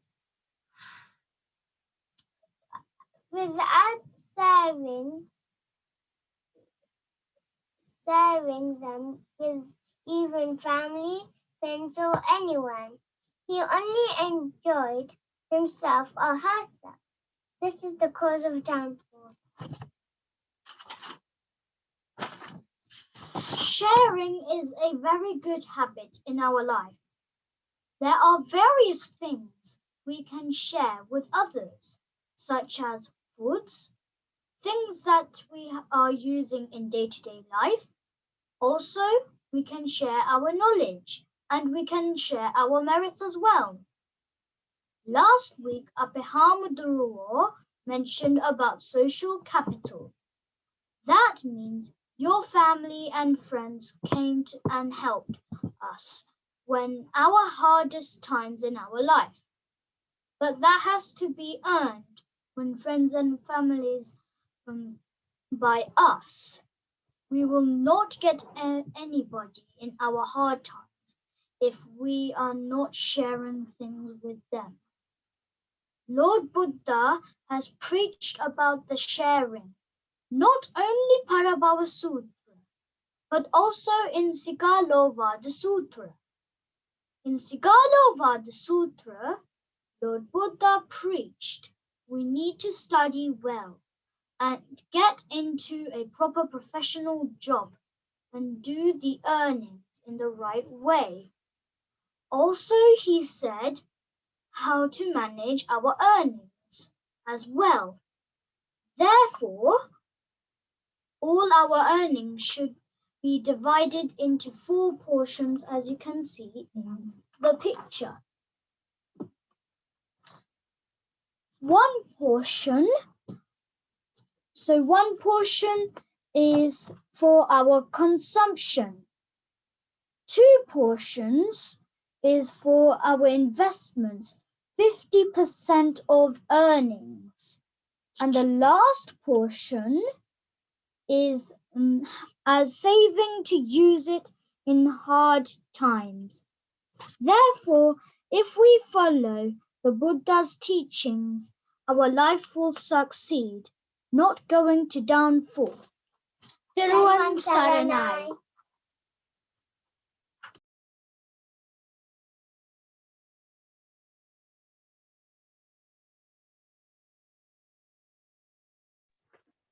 Thank you, Methel and Mary. බුදු සරණයි. Pahut vitto puriso sahiranyo sabhojano eko punjati sadhuni tampara bhavato mukham. This means to have much wealth and not share with others. It can be called being selfish. This can be food, money, or clothes. It is also a cause of downfall to not donate anything to the temple and help monks who depend on people for their necessities. One should not use all of their wealth on things that they do not eat, such as extra clothing they do not wear, food that they will not eat, and extra unnecessary entertainment that will not benefit them. It is okay to spend money on entertainment once in a while, but too much will be a waste of the money you worked hard for. These are the causes of one's downfall.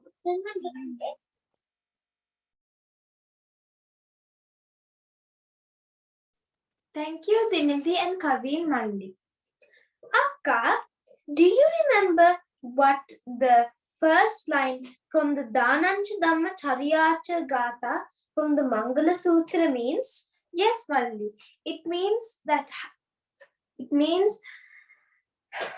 Yes, Malli. It explains how giving is one of life's greatest blessings. And do you remember another Gatha which you can easily link to this? Yes, Malli. It is in the Parabhava Sutra. Shall we recite it? Okay, Akka. Pahuto vitto pauriso sahiranyo sabojano eko bunjati sadhuni tampara bhavato mukham. Malli, what is the meaning of this Gatha? This Gatha means that having lots of possessions, wealth, and an abundance of food, but keeping it for your own use is a cause for one's downfall. If you do not share what you have earned, so your money, and if you do not give alms to the monks, everyone will hate you, even the gods. But if you do share your wealth and fortunes with others, then you will be blessed by people in this world and God and devas from heavenly realms. The Lord Buddha once preached that with your wealth you should split it into 4 different sections. The first section is for your own use. The second section is to invest in your job. The third section is to share with others. And the fourth section is to use on difficult days. So, if you do not share and you do not give alms to monks, and you're an overall greedy person, you will be paving your road towards your downfall. Thank you for listening. Teruvan Saranai. Thank you, Avashi Akin Hasindum Malli. Pahutavitto puriso sahiyanyo sahujano ekku bujati sadhuni tampara bhavato mukham. This Gatha basically means one who owns many properties, wealth, gold, and other luxurious things, but selfishly enjoys them without sharing them, even with his or her family or friends. This is a cause of one's downfall. That is correct, Nangi. Not sharing your delicacies will make you selfish.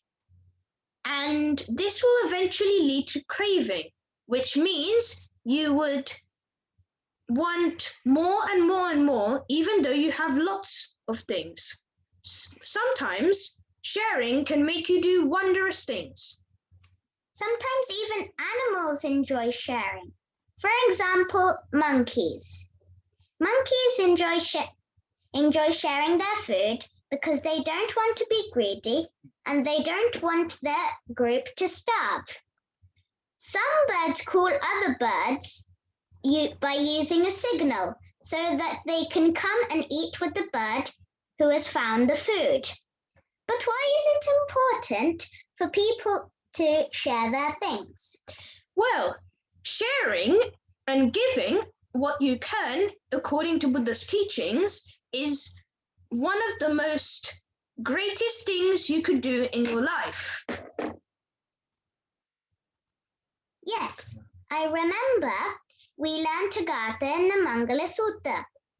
Garavocha nivatocha santutticha katanyuta kalena dhamma savana etam mangalam uttamam.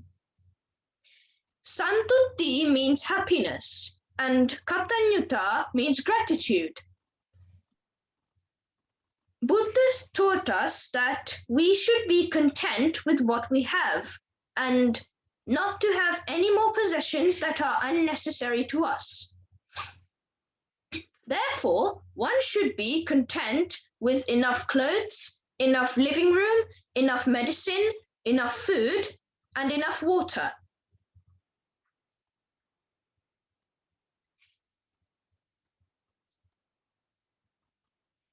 In short, enough means little trouble to keep or maintain. But more than enough leads to anxiety and worry. For example, if you are a family of 5 and you have 10 rooms, you would have to maintain them and clean them. And this would spend more of your money and more of your time. Everyone has to decide whether possessions will make more happiness or make more trouble. To understand what is enough, I remember a little Sinhala poem we learnt when we were little. Go on then, Aya. Mega se boho penny dodam tibe Behila idila bimatana vila parawela atu. Nangitai matai gedi dekak eti Wedia kadana narakalamai emanowe api. Being able to know how much is enough is clearly an aspect of wisdom. Giving and sharing is a great attitude. But when you give things to other people, do not expect anything else in return. Thank you for listening. Teruvan Saranai. Thank you, Vidumali and Vidunyanangi. Pahuta Vitto Puriso Sahiranyo Sabojano Eko Buchati Saduni Tampara Bhavato Mukang.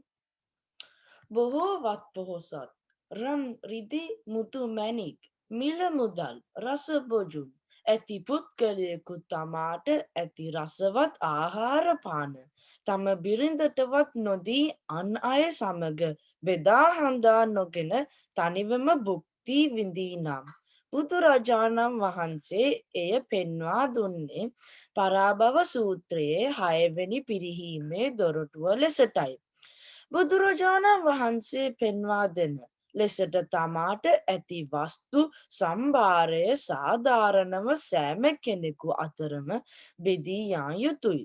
යම් කෙනෙකු එසේ නොකරයි නම් ඔහු අන්‍යයන්ට ප්‍රිය නොකරන කෙනෙකු බවට පත්වෙනවා.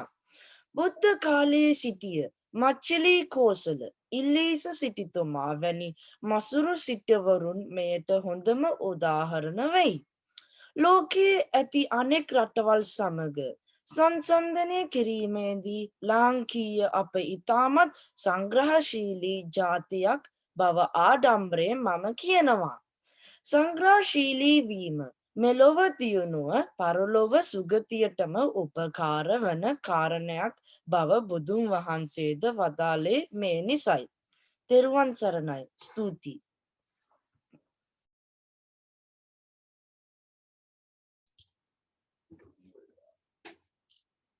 Right. That's very good. Is there anyone else who would like to talk?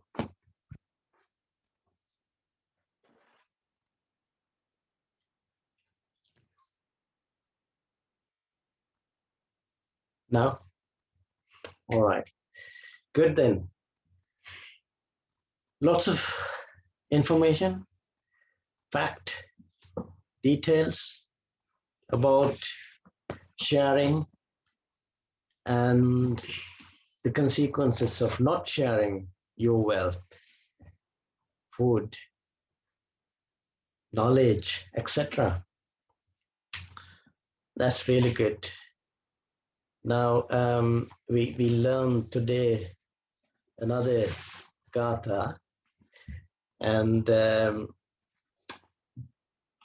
now next week, I think we're not going to have Dhamma school as usual, but we will be participating a special program. Hamuduru would tell us more details about that program later. So week after that, we will do the homework for today's gatha.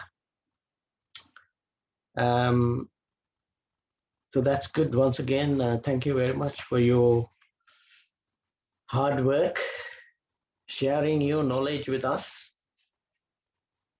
and hopefully you have learned from each other.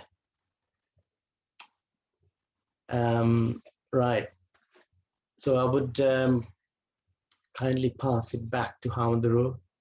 Therwan Saranai Sielu Denatama.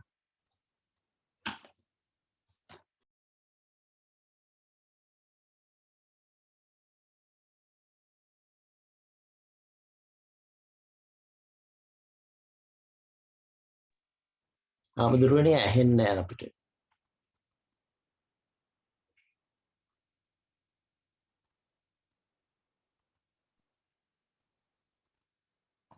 Rasikaya? දැන් හරි Hamudurune දැන් හරි. Sorry, thank you Rasikaya for letting me know that. Therwan Saranai Sielu Denatama. I am so impressed and very proud of all our children. You don't believe how much hard work being put into this, but all that pain is being eased and disappeared when we see you, when you see you doing better and much better than we think. And when you when we hear that you are saying things, and it's not just easing or disappearing our pain and hard work, we feel overwhelmed with joy, and so much of, some other children would not get this opportunity. After the last program last week, one family who have been very long standing in this country said to me, they did not have the temples 30-40 years ago. So they couldn't give this opportunity to their children. They brought up in a different culture. They are very respectful, they know values, but these elderly parents understand there is a big part they are missing. They miss their language, they miss their culture, they miss their profound philosophy in life. Some, not almost all, some parents are here taking a very, very hard effort to bring their children, put them in the right place, dress them properly, teach them the right thing, and making them do some research, homework, and present. I can say you parents, one day you will see this as a big investment, and you would, sometimes we take things for granted. Something has to go wrong. Somebody said to me yesterday, People need to have a problem to remember where the temple is. They need to have a trouble to find out where the monks are. So therefore, you may take things for granted. You would not see until a problem comes because you have already prevented the problem. You did not just wait for the problem to act. By making this, even to listen to some very, very perfect way singing of Sinhala poems, you would get this as a huge qualification when you grow up in 30, 40 years' time. You will enjoy this. And those who support this to be produced and published as a Dhamma Dana gives you the opportunity to come back and see it again. I have heard from many of the parents here, the children are enjoying doing this and listening to this again and again. And that is the highest joy. That joy is called merits. That is the merit, punya karma, we earn from this. And the children were giving wonderful presentations about the previous Gatha we learned. And you know that we talk about pride and respect today, and we learn a lot. So therefore, I just wanted to congratulate you children. I wanted to share my blessings. You are few in numbers here, but you would be leaders in the world if you progress. And as it brings joy and tears into my eyes, it will bring more tears into your parents' eyes in joy when you see as a good human being. So therefore, I'm very happy. I just wanted to say thank you for you all. And also to our Rasikaya taking a lot of time and effort to put this together. And all our sponsors of these programs, if you would like to sponsor, this is highest blessing. It goes into our children, it goes into our elders, it goes into many, many people. And that is the highest Dhamma Dana we can share. Next week, as our Rasikaya mentioned, there is a slight change to our Saturday program. We start 5 o'clock. One Sri Lankan organization called APSL, Sri Lankan professionals living in the UK, they arrange a series of seminars and discussions.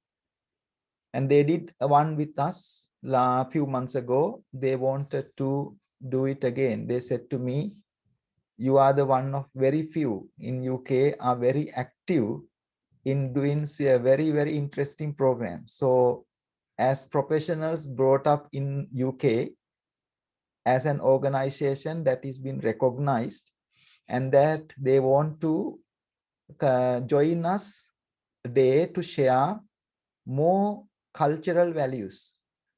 We were talking about discriminations, but you got to have some connections. You got to be part of your culture.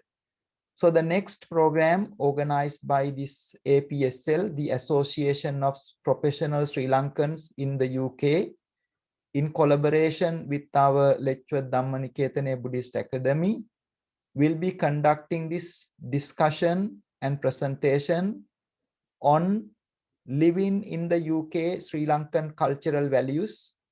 They talk about next week Sri Lankan religious festivals, all Buddhist, Islam, Hindu, and the significances of. It's a great opportunity for you to learn. That is why I said, api okkoma rajavaru, okkoma වැසියෝ, tung sinhalema නෑදෑයෝ. But some people try to teach us about the religious harmony, and they were the people who did that before. Now they are talking about ourselves. You know, there is sometimes those propagandas can tarnish our culture, but you got to get more education in it, understand it, and to practice it. Otherwise, they would use the terrorism, they use the ignorance of people as a human right, and even tarnish the profound culture in the form of even genocide. Does not know what really means genocide. Even in the Time magazine, Trump Times tried to humiliate Buddhist monks in Burma, not recognizing the problem, but using that incidents to tarnish and to attack a profound culture, which is in a way biased, which I do not agree. Therefore, we as a community need to learn the right thing. When we learn the right thing, we stop these kind of terrorist groups, uneducated problems, and not even bringing the disrespect, because people can be aggressive, arrogant, when they can't anymore tolerate the oppression. When they can't tolerate the oppression, they come and say about it, can be identified. So therefore, you need to have some discipline, still to keep your voice on.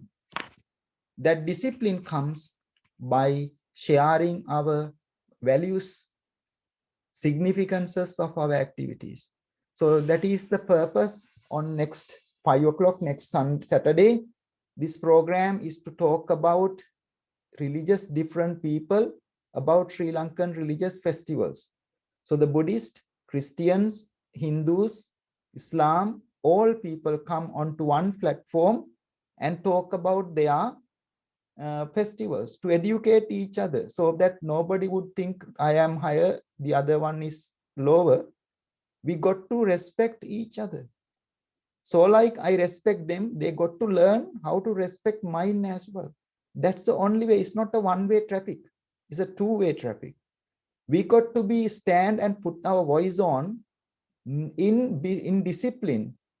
Otherwise, even terrorist people, even ignorant people has the clever way to keep their benefits by propagating wrong ideas, tarnishing 2,600 years old heritage.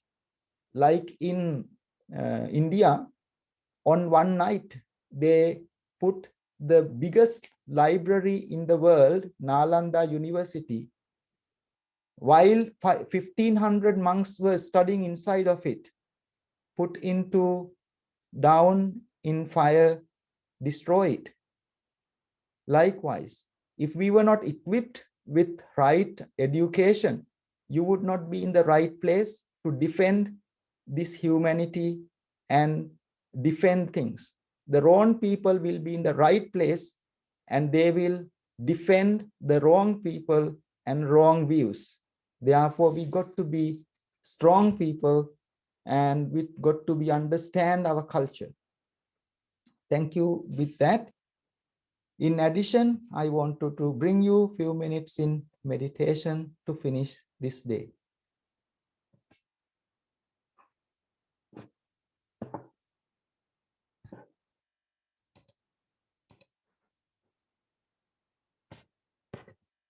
And I still can identify that some people are not coming into the homework and presentations. You know, everybody got to be involved, children. It is not even, you know, take few minutes, maybe half an hour spent, prepare something, and you got to come and present it. So this is an opportunity, does not come again for you. So I have noticed some children are not taking part of it, but they are being very enthusiastically attending and listening. That much is not enough. You got to be involved a little bit more.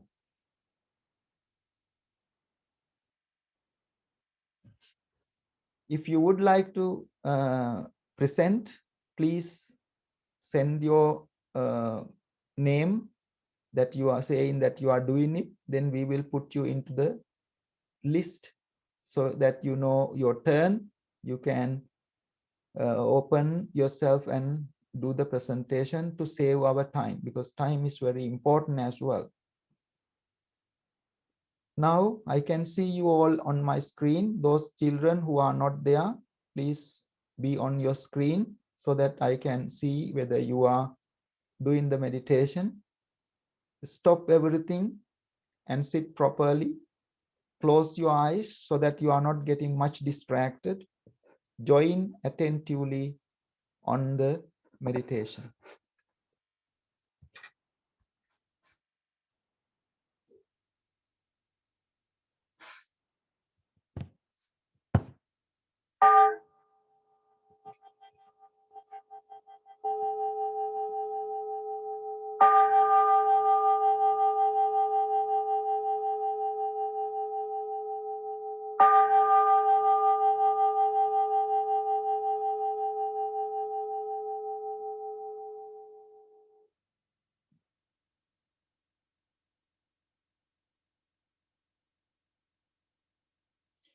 Selecting a comfortable position.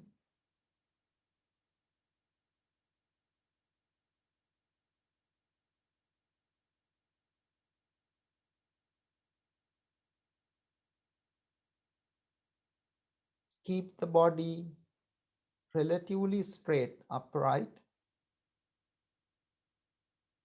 Making your body into the right posture brings over 60% of your physical well-being. And it brings enormous support to your mind to achieve the highest level of practice.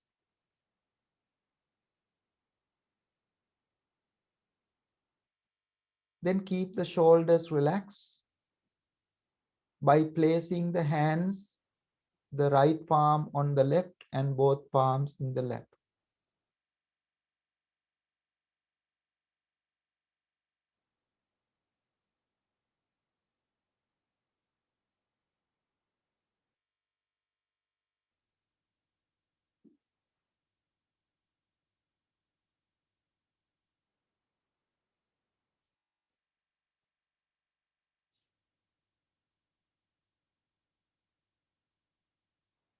And repeatedly experience the sitting.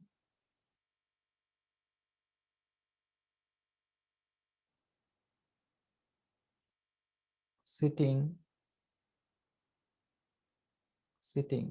With that, let every part of the body relax. Identifying the areas in the body that is tightly holding, not comfortable, and ease them up.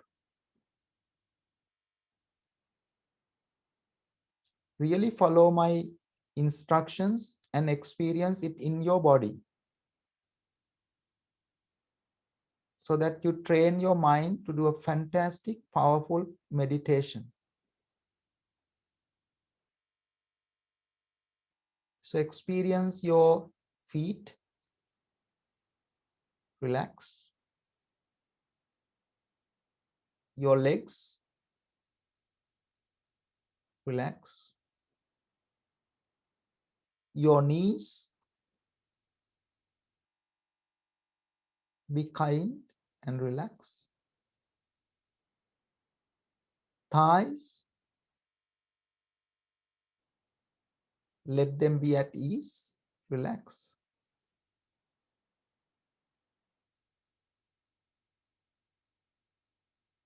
Lower back, make it stable, relax. Not just sitting uncomfortable or not properly. Make them well established. You are well prepared for sitting comfortable for 10-15 minutes.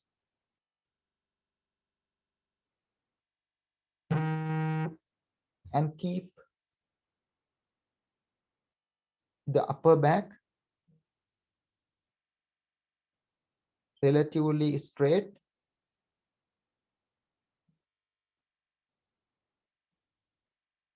Especially developing your confidence, developing your esteem, self-esteem brings from your backbone. let it strengthen. Otherwise, in addition to sciatica, back pain, problems, even young age, people experience it because of bad practice of the posture in sitting, whether it is in study or in office or in our sitting area watching programs on telly. We abandon this. So you got to prepare well to improve this back, straight back, upright back that supports pulmonary system, breathing system, lungs, heart, chest, all the organs, even kidneys,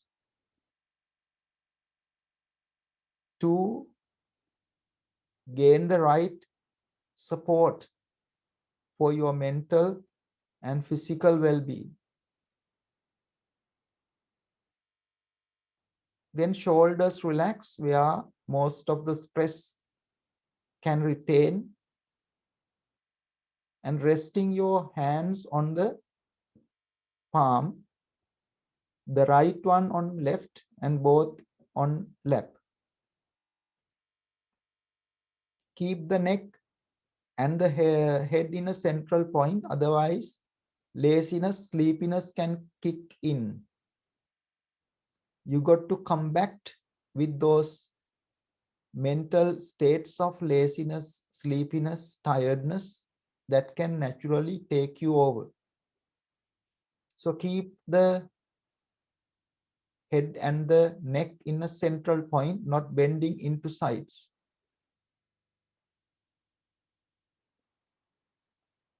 Then keep the eyes gently closed, not tightly closed, so that you are not getting distracted from external things. When you get distracted from external thing, your body started to move, bend, shake, and it started to get like a water disturbed by the wind, generates lot of waves. We call this frigidity. Frigidity comes because you have been not calm, but distracted, very busy mind.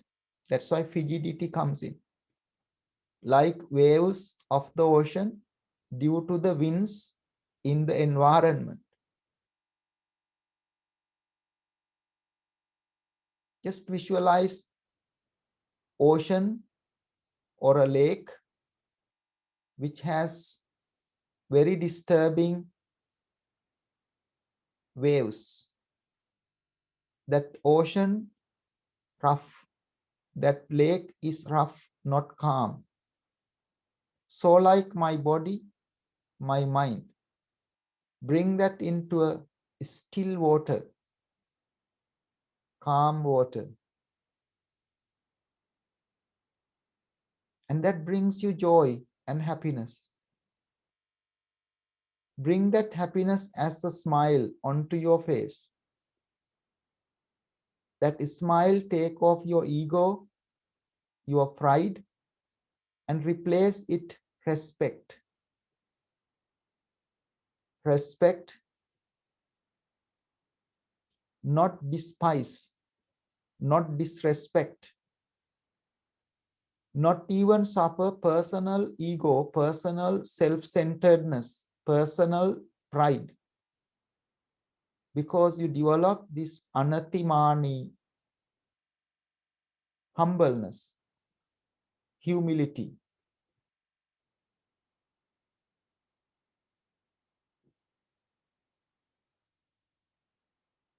Keep that smile, to bring it a gentle smile, and extend that happiness to the whole body as a form of healing.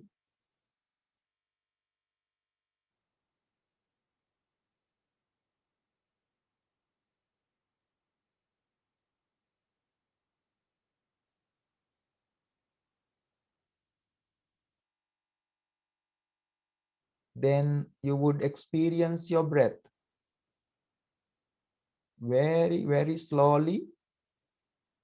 Take the breath very slowly in. Not to lose that smile and joy. And then hold few seconds. Then slowly, slowly, slowly breathe out, relaxing the body.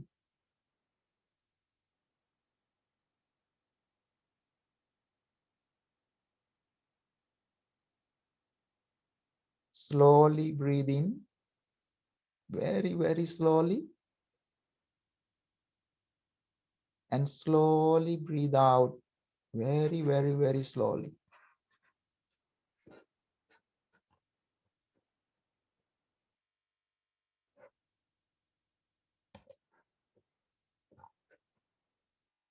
Slowly breathe in.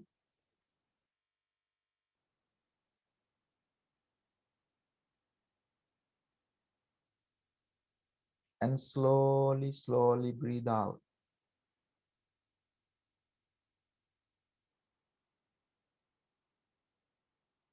Have great discipline. Train your mind on the breath. That experience your body breathe in.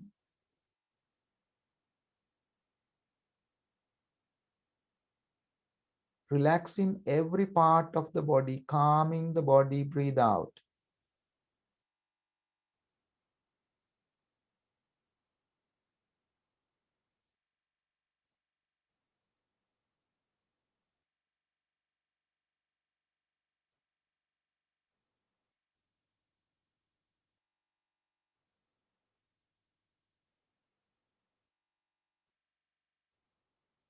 Breathe slowly in.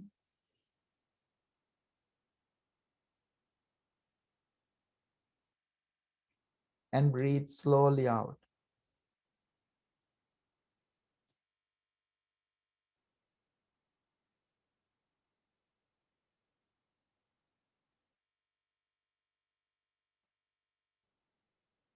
Breathe slowly in.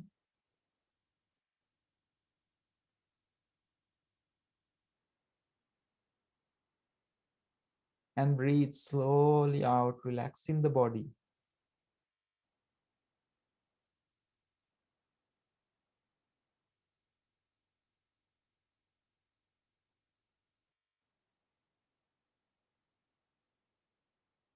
Breathe slowly in.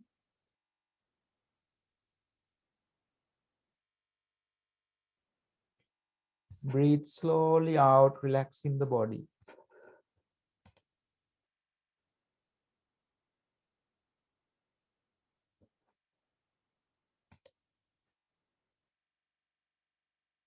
Now, sit 2 minutes in complete stillness, silence, to clear every clouds, every rigidity, every disturbance.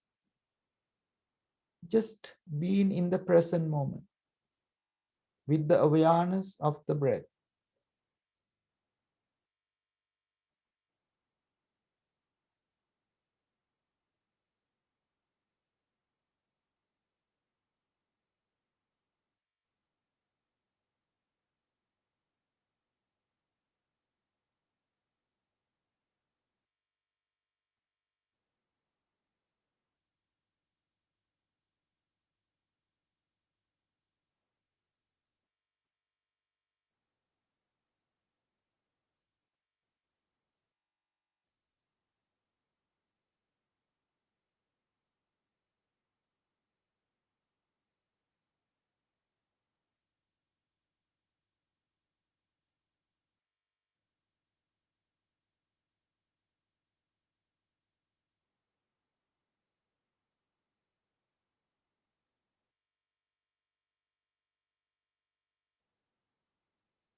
Then contemplate in the mind, may I be well, may I be happy,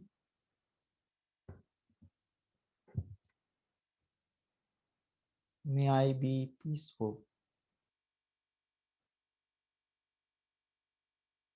may I be calm, may I be kind, may I have patience, may I have courage, may I have blessings.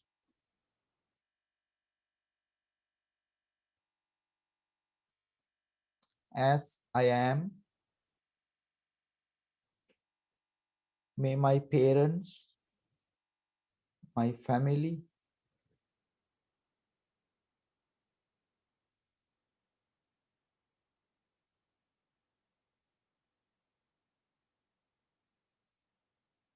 my teachers, our monks, our neighbors, our friends, our relatives, may they all be well, happy, and peaceful.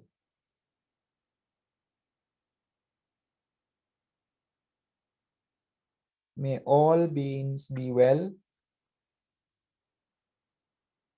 May all beings be happy. May all beings be peaceful.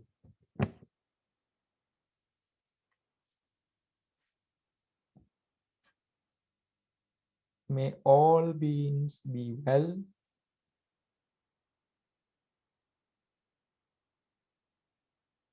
May all beings be happy.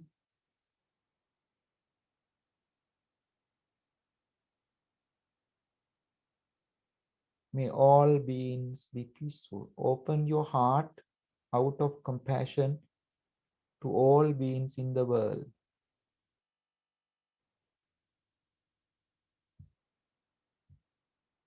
And meditate in silence for 1 minute.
When you hear the bell, don't quickly finish the meditation or come out of it. Just learn the art that you can listen calmly. Developing this not reacting but attending calmly to anything is very important. So you become alert and awake, but not react, but attend calmly. We also finish our practice with 2 things. Those 2 rituals we finish with, one is gratitude, the second is sharing.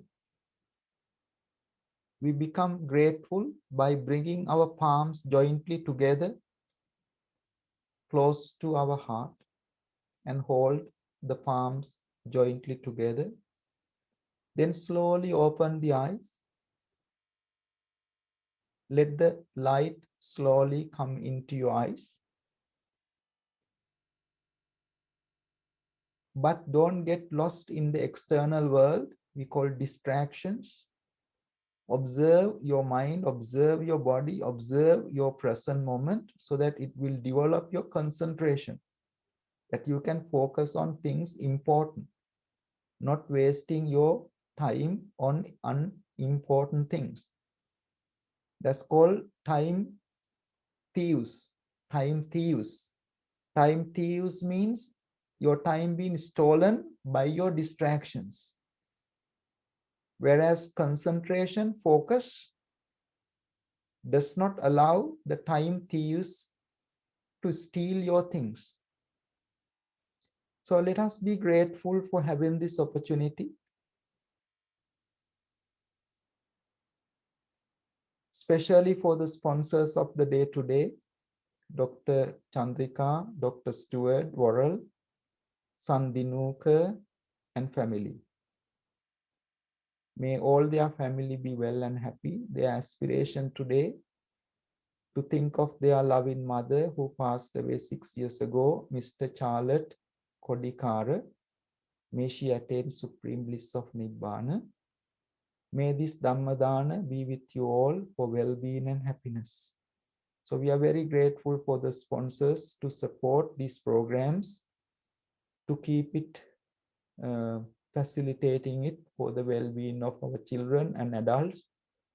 In general, for the whole community, it's the highest form of dana to make these teachings available, facilities available. If anyone wants to sponsor these programs, that is the highest blessing, because you are supporting the organization to continue, to keep these services available. So it will come in return as a huge blessing. So we are very grateful for having this opportunity today. Also particularly to our Asikaya making effort to organize the Dhamma school. We are very grateful and the blessings be upon you all. And to the last, not to the least, to our parents, to bring the children to the temple. So thank you for coming to the temple. You are in the temple now.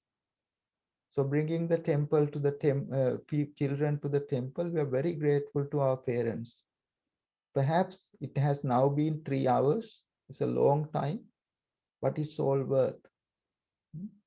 So thank you, and we are very grateful. Let us share our gratitude with all by reciting the word 3 times together out loud. Sadhu,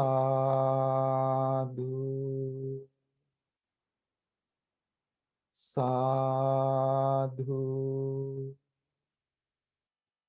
sadhu.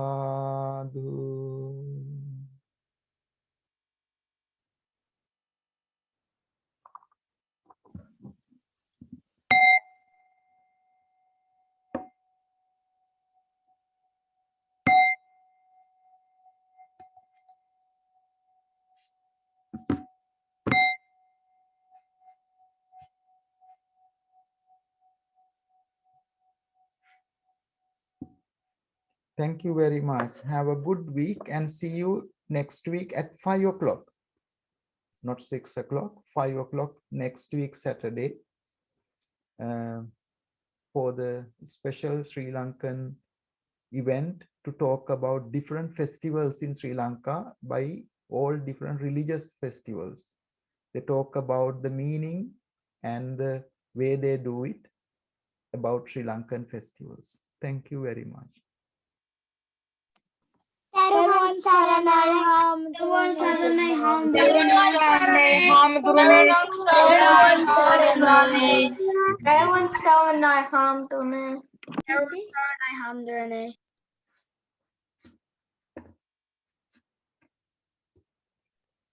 Teruvan saranai hamdurune.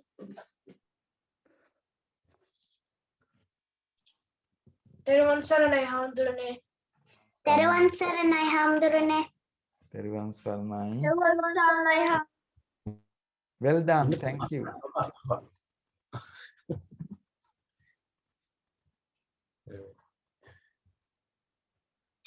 නවත